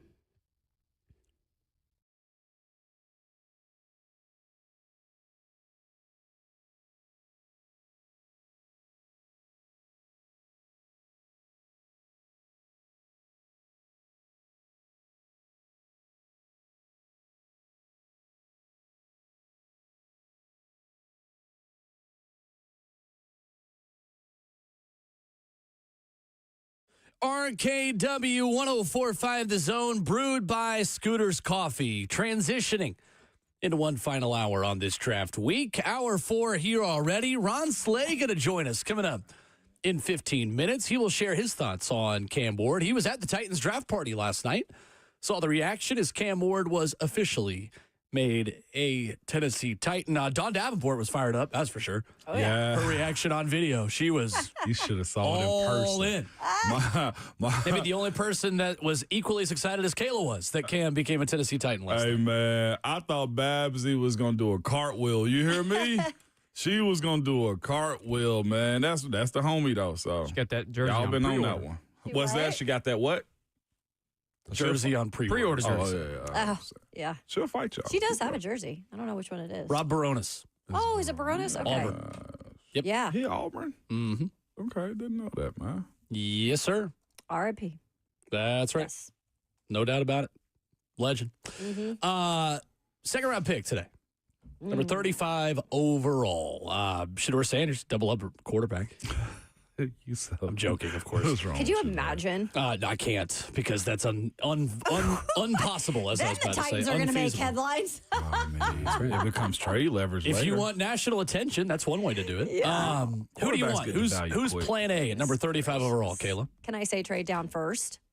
No, you may not. Let's stick and pick on this Who's- because that would player- confuse me, Kayla. I'm going to be real. That's with Plan you. A of Yeah. the player you would Yeah. take at I can give 35. you got a list in front of you. If I absolutely have to, and there's nobody to trade, to trade with me down, I am actually. Ramon, I you think want you go have first? to go. No, I think you have to go. I'm looking at a list right here. Okay. I think if that's the case, guys, just purely from the talent perspective of things, and I'm not talking about off the field, but from talent perspective, I got to go with Luther Burden if that was what was given to me. Because I would go with like a Jaden Higgins, but I just feel like Luther Burden's the better overall talent. Yeah. I agree. That's You my know? plan A as well. Yards after catch ability, the ability of Luther Burden to take a 10-yard route and turn it into a 50-yard gain is something this offense has not had since A.J. Brown left. I feel you. And I would love it. I don't think they're going to do it, but I would love it. From what we've heard and from what Austin Stanley of A to Z's thrown out there, they are out on Burden. So knowing that, I can make my pick now? You can pick whoever you want. You can still pick I was Burden. just saying in general, I wanted to wait in line for no particular reason other than making sure we had the details of this pick. But with that being said, give me Donovan Azaraku. I think that's who I they're going liked to him take. too. Edge rusher, Boston College. Yeah. On some boards, edge rusher, Boston College. On some boards, Mike Green is higher as far as the value of his pick, right? But I'll be quite honest with you. I love Mike Green. Mm-hmm. Talked to him at the Senior Bowl and everything. but the Marshall thing somewhat scares me just a little bit. I get you. I'd much rather go with a defensive-minded coach in Boston College and looking what this guy's done playing in a little bit better division, double-digit sacks also. Give me Donovan Azaraku. Same college as Harold Landry. Yeah. I mean, there it is, a one-for-one trade right there, essentially. Right. I like that. I wouldn't be, let me make this clear too, I would not be mad if they, took him too. Like, that's okay. Like, they need edge, right? Yeah, they do. I'm firmly believing that you help Cam Ward out, but if they go edge, that's clearly something that they said they needed to have. So Donovan Ezaraku from Williamstown, New Jersey, a 3-year starter at Boston College, was an outside edge rusher in defensive coordinator Tim Lewis's 4-3 base scheme. Was lined up mostly as a stand-up defender. Led the team in sacks and tackles for loss as a sophomore and junior. He became the 13th consensus All-American in school history at Boston College as a senior, finishing top 3 in the FBS in sacks with 16.5 and tackles for loss with 20.5. That from Dane Brugler's The Beast draft guide at theathletic.com, who also says as a pass rusher, he is more dip and rip than he is a force player. And can be overwhelmed at times against the run, but flashes the length to get into an opponent's pads. And to me, is more than just a speed edge around the outside to get after a quarterback. He is a football player that's going to help you on all 3 downs against both phases of the game. He's a disruptor. Is what you want. And this team, besides Jeff, don't have many of those, right? You know what Tavondre is, but Tavondre gets double teamed at times. You know that Arden Key can get to the quarterback, but the ability to finish time and time again, although this past year he had spurts of he just flipped the switch and became the guy, but it wasn't enough. Yeah. K-Dot it's not enough. Like, that's where it was for this defense, man. So I joke a little bit, but like that's where I'm at with this one. Like, the defense got to get a splash up front. Best way to cover the back end of your defense is to have a rush up front. Yeah. I think Ezaraku is who they're going to take. One of Burden, Mike Green from Marshall, and Donovan Ezaraku will be available. One of those 3 players is guaranteed. The Texans are at 34. I think they are tackle all the way. Okay. ESPN's Matt Miller expecting Ariante Ursery, the tackle out of Minnesota, to go there, and for Shedeur Sanders to go at 33 to the Browns. So if those 2 things happen, you could have a team willing to trade up for Tyler Shuck. You could have a team, albeit a not very intelligent one, trading up to take Jalen Milroe. I don't think there's really a long line of people wanting to trade up to take Jalen Milroe, to be quite honest with you. But Shuck is interesting because if Shuck's there at 35, you might have someone in love enough to give you a 3rd-round pick or maybe a second next year in order to move up to get him. Because the Saints are there at 40, which I'm looking at. So I think the Saints can wait until 40 is the problem. Yeah.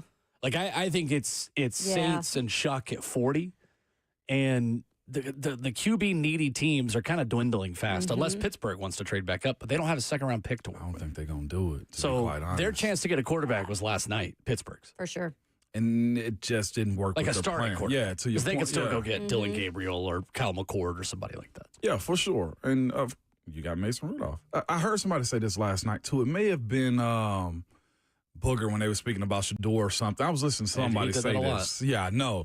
But they were of the mindset, Pittsburgh slipped up by not going to go get the guy, but you're also in a position where your team wins too many games to draft early. The best way to go get your guy is to find your guy within that top 10 picks. Like, that was said by one of those national guys, and I do firmly believe that.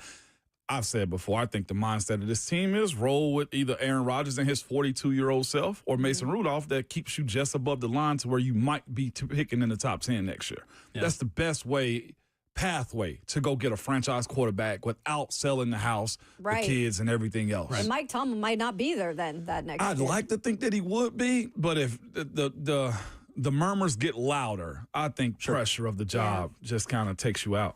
I am very intrigued by Nick Emanwari, the safety out of South Carolina with the number 35 overall pick. That is not on the top of the Titans list of needs. However, I think he's the best player available for you to pick if Burden and Green are not available to you. If you've got red flags on them and you've got the injury red flag on the Michigan corner, Will Johnson, I don't think you're in the position to take a risk on injured players right now. You need healthy bodies who can play and play right away. A team like the Eagles, take Will Johnson. But, you're not in that position. You're not the Eagles. Even Warrior's really interesting. I would not be opposed to that. Who do you not want? Rated. Who do you not want at 35? Who do I not want? Any strong convictions about anyone you want to stay away from? As much as I love him, I'm not sure I would want to spend a second-round pick on Elijah Arroyo. Okay. If I can get him in third or fourth, I live that life. They want to reach for him? I don't want to reach for him. Sure. Even if the need fits what Cam is capable of dealing with, I just look at, of course, then we can talk about the injury pass and all those types of things. You don't want to be chasing that day one when he gets in the training camp, he's not available to you. Those are the types of things I don't worry about. Him, I take Mason Taylor currently over him at this point, and specifically for this reason, too. Better run blocker up front, too, is what you're going to get out of Mason. He's Mason working Taylor, on it. Period. He's not great at it, but he's working on it. Mm-hmm. Kayla, anyone you don't want? I would say you kind of convinced me on the Mike Green thing. Yeah. Like with him. And I don't want to feel that way. I know. And look, I can put off the field things to the side if the team truly believes they can get over that. To that point, yeah. Marcus Golden and James both had situations, and they both still went in the first round. Matthew Golden, yeah. And James Pierce Jr. And James Pierce Jr. I know. And so then it's like, how do teams determine that too, because every team is going to determine that different. But when you mentioned too, when you have both of those things, and he's from maybe a little bit of a smaller school, the competition phase, I put those two together and I'm like, I'd probably pass on that and get Donovan Ezeraku before Green.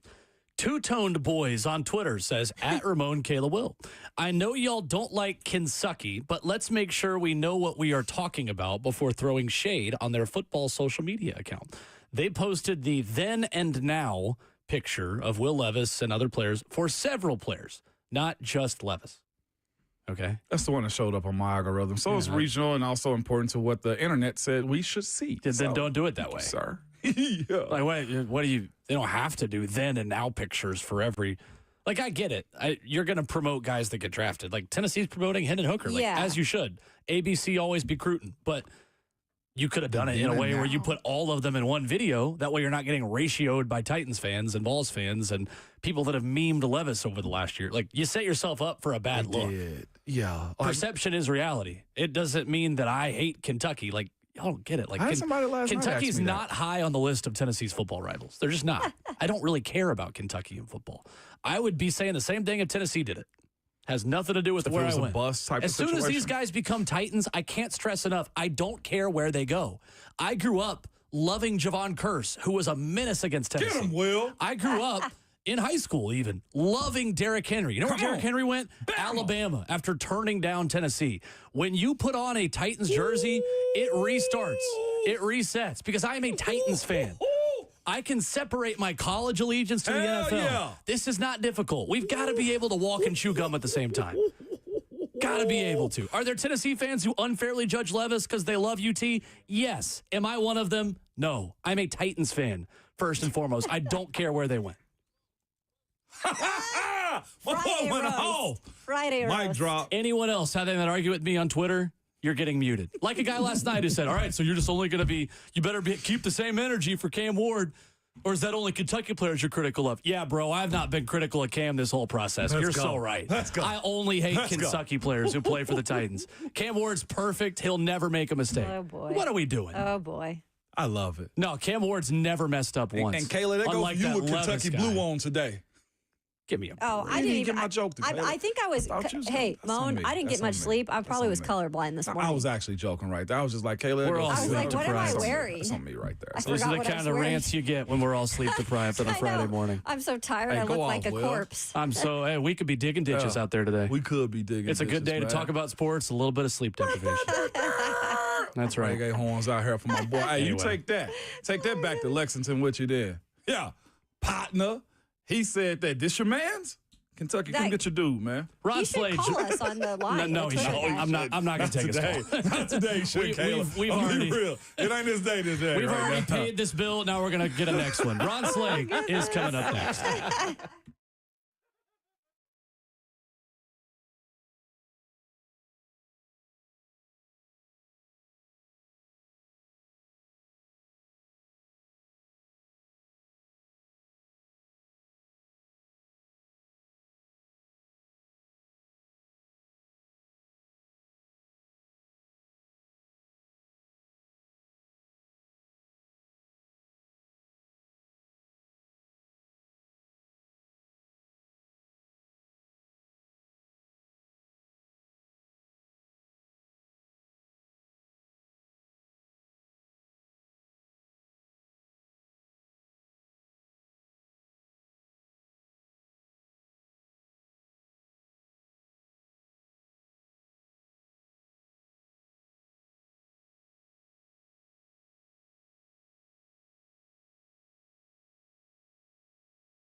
RKW 104.5 The Zone in Hour 4. We are brewed by Scooters Coffee with locations in White House, Mount Juliet, Rivergate, Smyrna, and Brentwood as the show loses its roof. And Ron Slay enters the building on this Friday. If a Friday was a person, a human being, it would be the person that just walked in these doors. That's the highest compliment I can give a person. Man, I heard drinking this immunity juices right now. That's Let me tell you something. thing, man. Tell me something. Good morning. And I'm going to tell you something, Savage. I'm going to tell you something. Hey, man, I know when I ain't taking it. But I feel it. Oh, yeah. I'm talking about them little aches and pains, man. Listen, man, take care of your body. What, they got go-go juice in there? This right here, this is ginger, turmeric, lemon. Yeah, that'll do it. There's some other little stuff in there. I heard you describing it one day. Y'all was having a heck of a time describing, like saying turmeric. Yeah. Y'all was. Somebody says it's supposed to be turmeric. Turmeric or turmeric. Oh. That stuff it's is whatever strong, the too. hell Like, I that's call totally. it. Yeah, it is. Yeah, that and ginger Good for set you you for right. being able to do that. Slay. I love ginger. Nah, it's a bad boy, That's but I'm telling you, impressive. man, when you trying to get them little pains out, them little quick ones, then you know what time it is. Mm-hmm. I'm telling you. Time? Why is it every that bit of it. ginger ale is like the official drink of flying, by the way? I'll be having one today. Now, let me see. Let me go and take you. Let me go and take you there, Will Lee. See, you got to understand, Will Lee, right here. This is for the culture, right here. If you grew up in a black household, this is what you got to understand. Ginger ale is more than just an airline drink. You know what I'm saying? It is for me, too. I love it. It's for hangovers. It's for if you got a headache. Really? It's for if you got a stomach ache. I knew that. If your Stomach ache, I drink all if the your time. left foot is hurting when you get up, go drink some ginger ale. Okay. Like that. I'm gonna tell you right now, what you gonna find in every African American household is a goody powder and a ginger ale. Okay. I'm just telling you what you need. We was BC heavy. Yeah, all BC. Okay, You know what I mean? It just depends what you can run into. You know what I mean? But it's gonna heal everything: headaches, stomach aches. Oh. You got a little arthritis. It might get some of that out of there. I knew stomach aches. I didn't know the rest of it. So it's wild. We always have it in our Dude, fridge, I gotta have it. I love it. Yeah. My favorite drink is a drink called Ale-81. It's like a locally made ginger ale. That's used to be only sold in Kentucky. Now you can get it anywhere. See, Kentucky fans, I don't hate you. And what you call it? Good ginger ale. Ale-81. So it's Ale-8? supposed to sound like a late one. Oh, okay. ALE okay, and then the gotcha. numbers 81. It's got a little bit of citrus in the ginger ale. I'm saying, okay, It's put me on really something, good. Will Lee. That's all you gotta do. I'll tell you off air where you can get some around your neck of the woods. Anyway, Put me on. That's all I'm saying. Cam Ward will have the opportunity to shop in these places as we transition. How was the draft party last night? A lot of excitement around the pick yesterday? Man, dope, man. Really, really cool. Great turnout. I think I saw a message put on ours that was a weak acceptance of the number one pick. But what they failed to realize is on the big screens before the number one pick came out and on all the screens on the inside, they said head to the field. And a lot of people main party was outside. So a lot of people looked at what 104.5 The Zone posted as, oh, that was the acceptance of Cam Ward. No, you missed the VIP part. Yeah, you missed the field other was 15,000 people on the field going nuts. So I mean, but I will say, man, you could feel the energy. I've never been around when a number one pick is happening. You know what I'm saying? So that was pretty dope to watch. You automatically get caught up in the rapture of it. Being number one, and then the way I think Cam handled it, I mean, you got to see the tears, you know what I'm saying, like the emotion in it, like that was pretty dope, and I think that's another side of him that we also gonna get to see, you know, with him being here up close and personal in Nashville, but that not sensitive side, but that side you can relate to. Yeah. You know what I'm saying? The human element side of them. You know what I mean? Because, you know, we always forget, man, that athletes are not superheroes. Like, there actually isn't a cake that goes on, even though they play the way they do on the gridiron. But when they step away, man, they do have human emotions, you know? So I think that was good to see. I can't wait. I'm like, he got me in. He got me in on it. I'm like, man, this might be it. And I think also to see the haul that was trying to be given by New York, I think that says something. Like, regardless if they were going to pick him or not, his value is pretty high. You know what I mean? Yeah, and I don't think it was just about the number one overall pick. I think it was a lot about him as well. So it's going to be interesting to see how it all shakes out, man. Hopefully he lives up to it, man. And I also think, man, he gets to set his own expectations. He does. I think that's important. You got to be able to do a lot of pushing back on the comps. I talked about it yesterday. Comps are good things, but comps get taken out of hand when it's passed down. It's almost like when you're in kindergarten and you the teacher tell you, okay, I'm gonna whisper in your ear, you know what I mean? The green frog was red. You know what I'm saying? And then I gotta tell Savage the green frog was red. Then Savage won't be petty and tell you the green frog was blue with red eyes. And then you tell Kate, you know what I mean? So by the time we get back around to the teacher, the cops, you sitting there like, hey, That's hilarious. that ain't how it started. I thought we was talking about him in the beginning. How did he get matured 12 years already? You know what I'm saying? So when you start hearing people like Patrick Mahomes and all this, people can't keep that in the scope of Patrick Mahomes in college. Because of where we live at today is, well, if I pull up Patrick Mahomes, it's going to be him scrambling on the sideline, passing it to somebody's sidearm, getting a touchdown, winning championships. But that's not how it started. So I think that's what you got to keep in mind. That's a great way to describe it. I know, right? I kind of had a teacher, I think, do that same thing. Yeah, we used to have it all the time. Oh, yeah. It's a game of telephone. We used to do it at Boys does that in telephone thing, too, That's a real one. For sure. Old school game.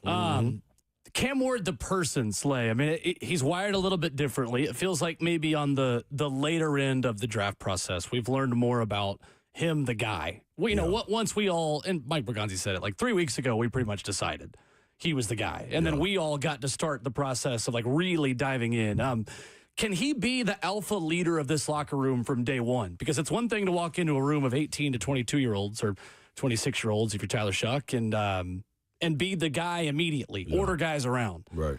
How are you as a veteran reacting to that if, you know, you got a 22-year-old guy coming in and taking over the locker room immediately? I think there's a lot of different ways you can look at it. I thought Savage put it in the best terms of walking that journey.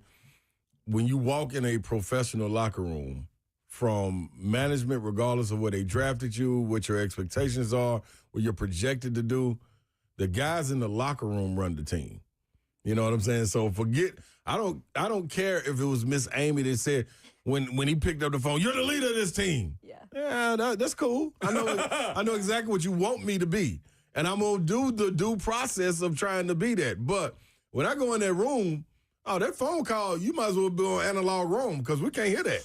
in this, you know what I mean, in this locker room, we can't hear that. Big Jeff and them can't hear that. Like, you got to come in here, man. You got to understand. I've been in the off season. I was the one with the mic in my face 2 years playing through injuries. You know what I mean? When the offense ain't doing good, they coming to ask me questions. That ain't, no. Now, what I am willing to share this burden with you. Absolutely. I want you to accept all this burden. Yes. Yeah, absolutely. Yes. I would love that to be That was good right there. Great. So I would love for that to be the way it goes. But, man, when you're a rookie, you're supposed to be, like Savage said, seen, not heard. Yeah. You know what I mean? So when you're seen, that means, okay, I'm picking up on your qualities, and people are watching all the time. When you get there, what your routine is, what you doing when you go get treatment. Are you in the locker room joking around? Are you the first one on the field? Are you the last one to leave? Are you gathering guys up? When the huddle breaks down, anybody got something to say? Are you just doing coach talk? Are you being genuinely who you are? What you doing in the meeting room? What you doing the whole offensive unit? Like, how you treating your guys? Right. What off-field things you got going on? So that's why you're seen and not heard. Because you can say what you want to say. You know what I mean? But what you're doing, your physical activities is what's going to echo throughout the whole locker room where you don't even have to say anything. Yeah. When you see me get in here with Kayla early in the morning and I'm working, I ain't got to say a word. By the time 9 o'clock hit and y'all go to breakfast and y'all eating, I ain't even in there. Kayla in there tell you, man, Slay was in this thing working out earlier, man. So now, without me saying it, my being seen is echoing throughout, you know what I mean, the locker room. So that's the way it has to happen, man. I shared a story the other day. When my pre-draft workout with the Chicago Bulls did great in the workout, Then we had to go up there and talk with Bill Cartwright, B.J. Armstrong, and John Paxson. And the other guy, Tommy Smith, was in there with us, another guy they had brought in. And they asked us, like, hey, man, if a vet is doing something in practice that you don't really like or is not conducive to what we're trying to do as a team, are you going to say something? Or are you just going to let time go by and you just continue doing you? They asked me first. Right? Yeah, that's interesting. They should have asked Tommy first. They asked me first. Now, you got to understand where I'm coming from. I'm coming from Tennessee, where I've been the leader. Yeah. You know what I'm saying? Even walked into it as a freshman and was one of those seen, not heard. But my mentality right then, as a senior, oh, man, I'm controlling in the room I walk in. You know what I mean? Ain't no ifs, ands, or buts. If I see somebody doing something at that time, yeah, I'm going to say something. Yeah, I'm probably going to say something like, come on, OG, what you got going on? You know what I mean? I'm talking to another vet that's just not long out of the game with 3 championships with the Bulls. Mm-hmm. You know what I mean? Now, Paxson and BJ sitting there shaking their head like, yeah. Bill Cartwright looking like, oh, he done lost his damn mind. What is he talking about? He sees the bigger picture of how you react. Yeah, he fresh out the game. Yeah. Now, Tommy answered it different. Tommy was like, man, I'm going to just keep my head down and continue doing me. It was a good answer. Me, that wasn't my answer. Right. Yeah. So, you know what I mean? Sure. You start to get the little pecking order like that. So that's just an example of the scene not heard. You know what I mean? But, you know, it could have been later on in the season. In the spring, we get ready to go in the playoffs. And, yeah, they like me to do that. But you ain't finna walk in the locker room and do that. Sure. Right. You know what I mean? The respect is earned, man. Yeah. I got it tattooed on me. That's a part of it. You earn the respect. That's in all facets. Mm-hmm. You know what I mean? So it'll come. It's like one thing he's not going to do is not be genuinely who he is. You know what I mean? That's why when you talk about college and the way Pate laid it down, Josh Pate, when he said he was in there dog cussing guys after 48 hours, that tells me one or two things. You walked into a room where it was very immature and that was needed, or you walked in there and you was like, man, forget it. It is what it is. They're gonna hate it or love it, but I'm going to do me. But you got to know your crowd. But you got to know your crowd. You have to. He and did, he understood by the way, it. Josh cleaned that up a little bit and actually said, correction, Ward was there for spring with Miami. He said, I'm remembering a player-led workout after an early spring practice concluded. Okay. Yeah. That's totally that makes different. a little more sense. That make a whole, that's absolutely. Right. You've already Still done laid early it out. spring practice, but you done he'd laid been it out there, I where you've think, for a been. little You, bit. you probably laid it out in the weight room. I where hope you are. I'm translating that correctly, but Josh that's did cool. put that Okay. out there in That's what response to that was the himself. first thing. When I heard that, I was like, wow. I know. I saw you in the chat that day. Yeah, I was like, wow, man. I feel you, Cam, but you know what I was thinking? If he was able to do that after 48 hours, that locker room's full of some suckers. That's like that. Dude, and nobody said nothing. That's like Debo pulling up. Man. And that ain't even about chin checking you or, you know what I mean? Like macho, right.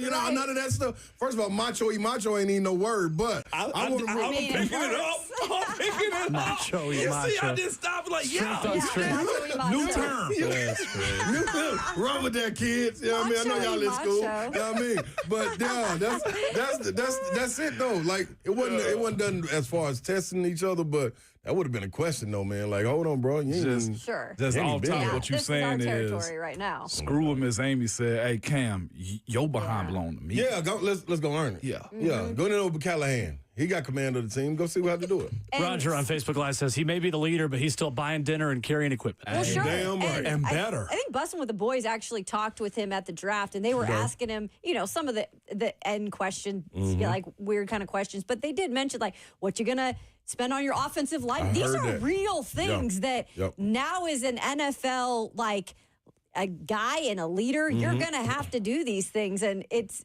kind of like you're going to stay true to yourself in those moments as well. And see, that's why the good thing is, man, I will say with this NIL, you start to see when the curtains are peeled back a little bit, guys taking care of captains or guys with big NIL deals. So they're already used to that part. Sure. You know what I'm saying? Like that was something we've been doing that in school. I've been taking our team out to eat. You know what I mean? Like that's part of it, dog. You got to build camaraderie. You have to. And that's the first way to do it. Make everybody feel that we all on the same, you know what I mean, same playing level. You know what I mean? Whether, you know, I get more minutes or less minutes, whatever it is, but we all have a voice in this. So, Slay, can I share this? I think you'll like this story because you know about his basketball background with his family. So the Cougar Collective sent out a video today about when they gave him his first NIL money to come from Incarnate Ward, why he wanted it. to give his sister's AAU team money to travel. Yeah, that's cool. That's big time. That's dope. That's pretty sweet. That's what's up. Yeah, but that's what it is, man. It's always, you never hear of many successful people that are put on a pedestal and followed, not have bigger. It's a bigger than me moment out there. You know what I'm saying? It's like Savage. It's, you know what I mean? He ain't gonna like this, but it's always. It's better for everybody else around him than it is for himself. I mean, we got some breakfast here today. Like, but that's just what it is. You know what I mean? So those are little things that you pick up on, you know what I mean, for leaders. Everybody, but at the same time, everybody's not a leader either. Right. You know what I mean? So when you don't see it, it's not a knock on them. That's just not who they are. Exactly. So don't put them just by position because they play the quarterback. Don't say that's the leader of our team or that's the middle linebacker. That's the leader of our team. It may not be that. It might be the safety. It might be the corner. You know what I'm saying? Might be your center. You feel me? You know what I mean? So, come on, man. Like, so, lineman out there. Yeah. What the Exactly. Coming up, second round targets with Ron Slay. We'll see where Slay wants to go on day 2 of the NFL draft. And maybe just like a 60-second comment on Nate Ament, who is now officially a Tennessee Volunteer. That's next.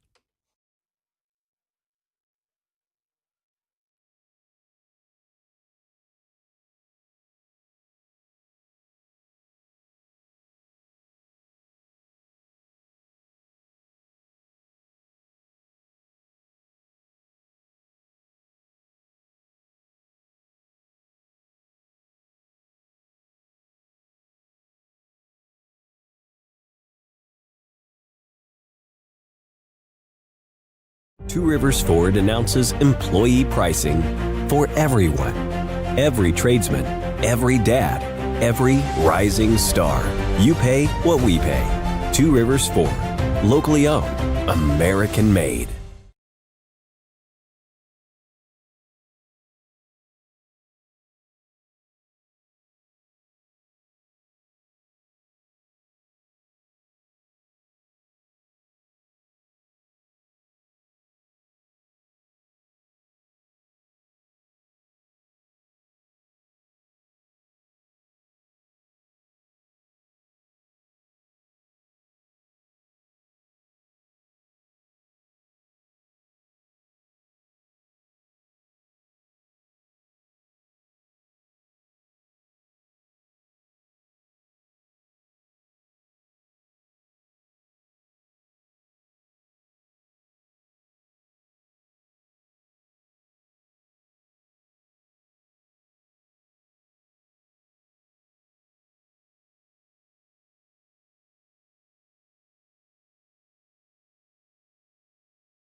RKW brewed by Scooters Coffee, wrapping up the show on a Friday Cam Day. We've not talked about how funny it is, by the way, that the NFL did a release of the schedule release. It was very funny. Only the NFL can do a theatric release of a schedule release day. Yeah. Coming out in but we love it. We eat it up. So anyway, at some point, I'm gonna do something to knock a chunk out in the NFL. That's fine. Just a little nick in their armor. That's like all I'm looking for. Guy, I know it ain't gonna be no big dent, but I just just a little bit, just to make them turn their head like, who threw that rock? PFT commenter, pardon my take, is always like, man, the NFL was so bad this Monday. I'm gonna actually boycott until Thursday. I'm going to boycott the NFL until Thursday. That's it, dog. It's amazing, dog. Like, whoa, God. Green Bay showed out last night, too. Looked good. They did. They're no Nashville, but who is? I had to tell one of my homeboys that. He was like, man, that looked like, I said, dog, that's the whole city. Yeah. The crowd went out whole right city in after that yard Green Bay left, too. Be cool. Yeah. That ain't Broadway. The Matthew Golden pick was awesome, though. The fact that he was there awesome. and they got to see him in person was pretty cool. Who do you want tonight, Slay?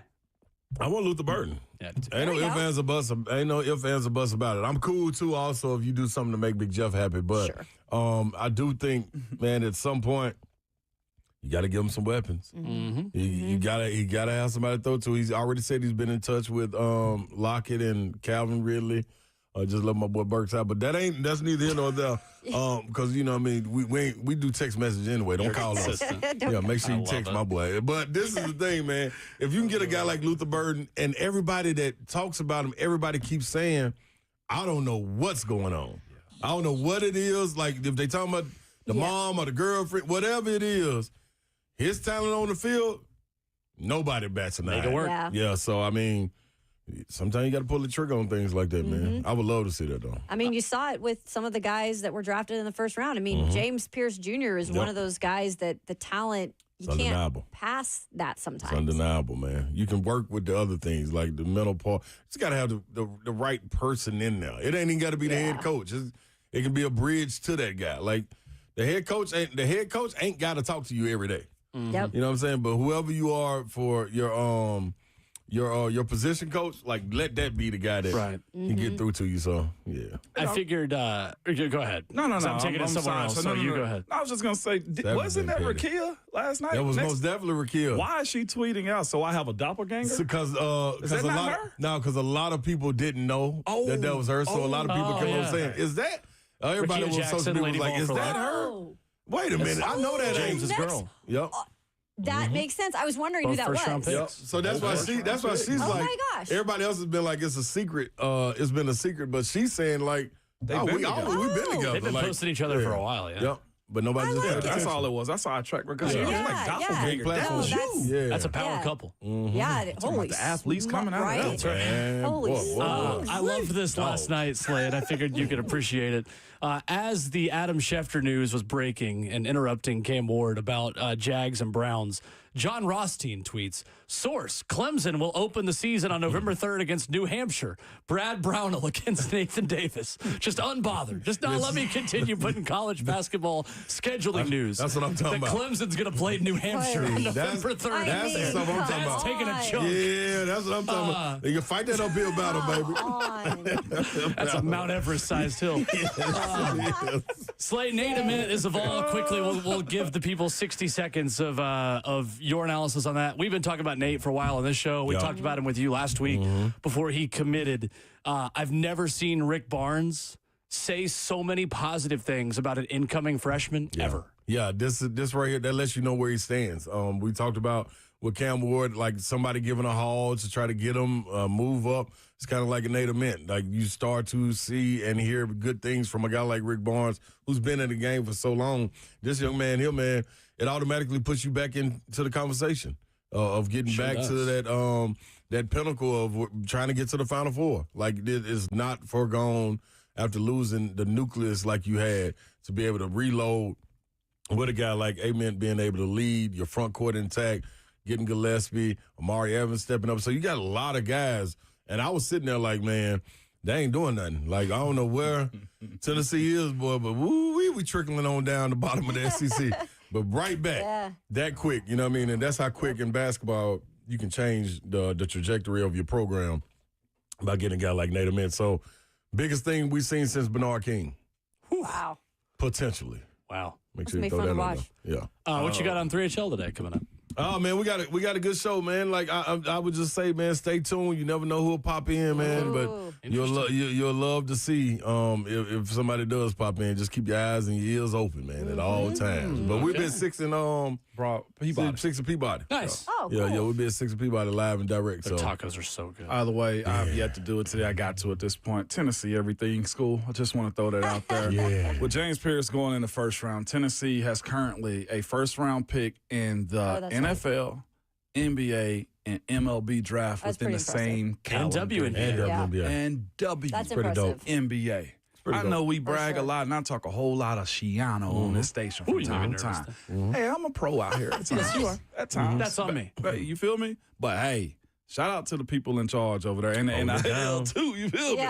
MOB. Yeah. There you go. Good job. I like that, Jayhawk. It's a way to go out of there. Luther Burden has posted a picture of him at the Missouri facility with a water bottle, gloves, a helmet, slides, and cleats, and a football at 12:52 a.m. Saying something that I don't understand on his Instagram. I'm be real. Showing the people he's working at 1 a.m. Get some rest, man. Just get rest off. I don't know if I need you posted about it. Just go do it. So, anyway. We believe you. That's seen, not heard. He act like he digging ditches out here, bro. You going in the second round. Be cool, man. Yeah, all right. Yeah, you cool. You still one of the 64. Come on, man. Guaranteed. Prediction on who the Titans take at 35, quickly. Prediction, not what you would do. Prediction. Who do they take at 35? Luther Burden. Ezraku.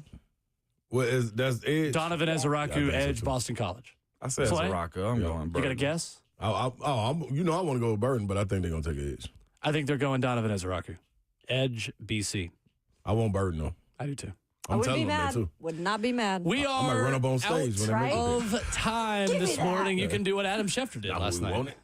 Do it yourself. You'd be a lot better at it. Ramon Foster on draft coverage tonight. I'll talk to you on CBS Sports Network tomorrow at 12:30 Central for the 129th running of the Penn Relays. I'm going to try to work in the word Titan. Hey, I need some there. Yeah, really? I need some there. Dior back in business. Dior from Bartlett.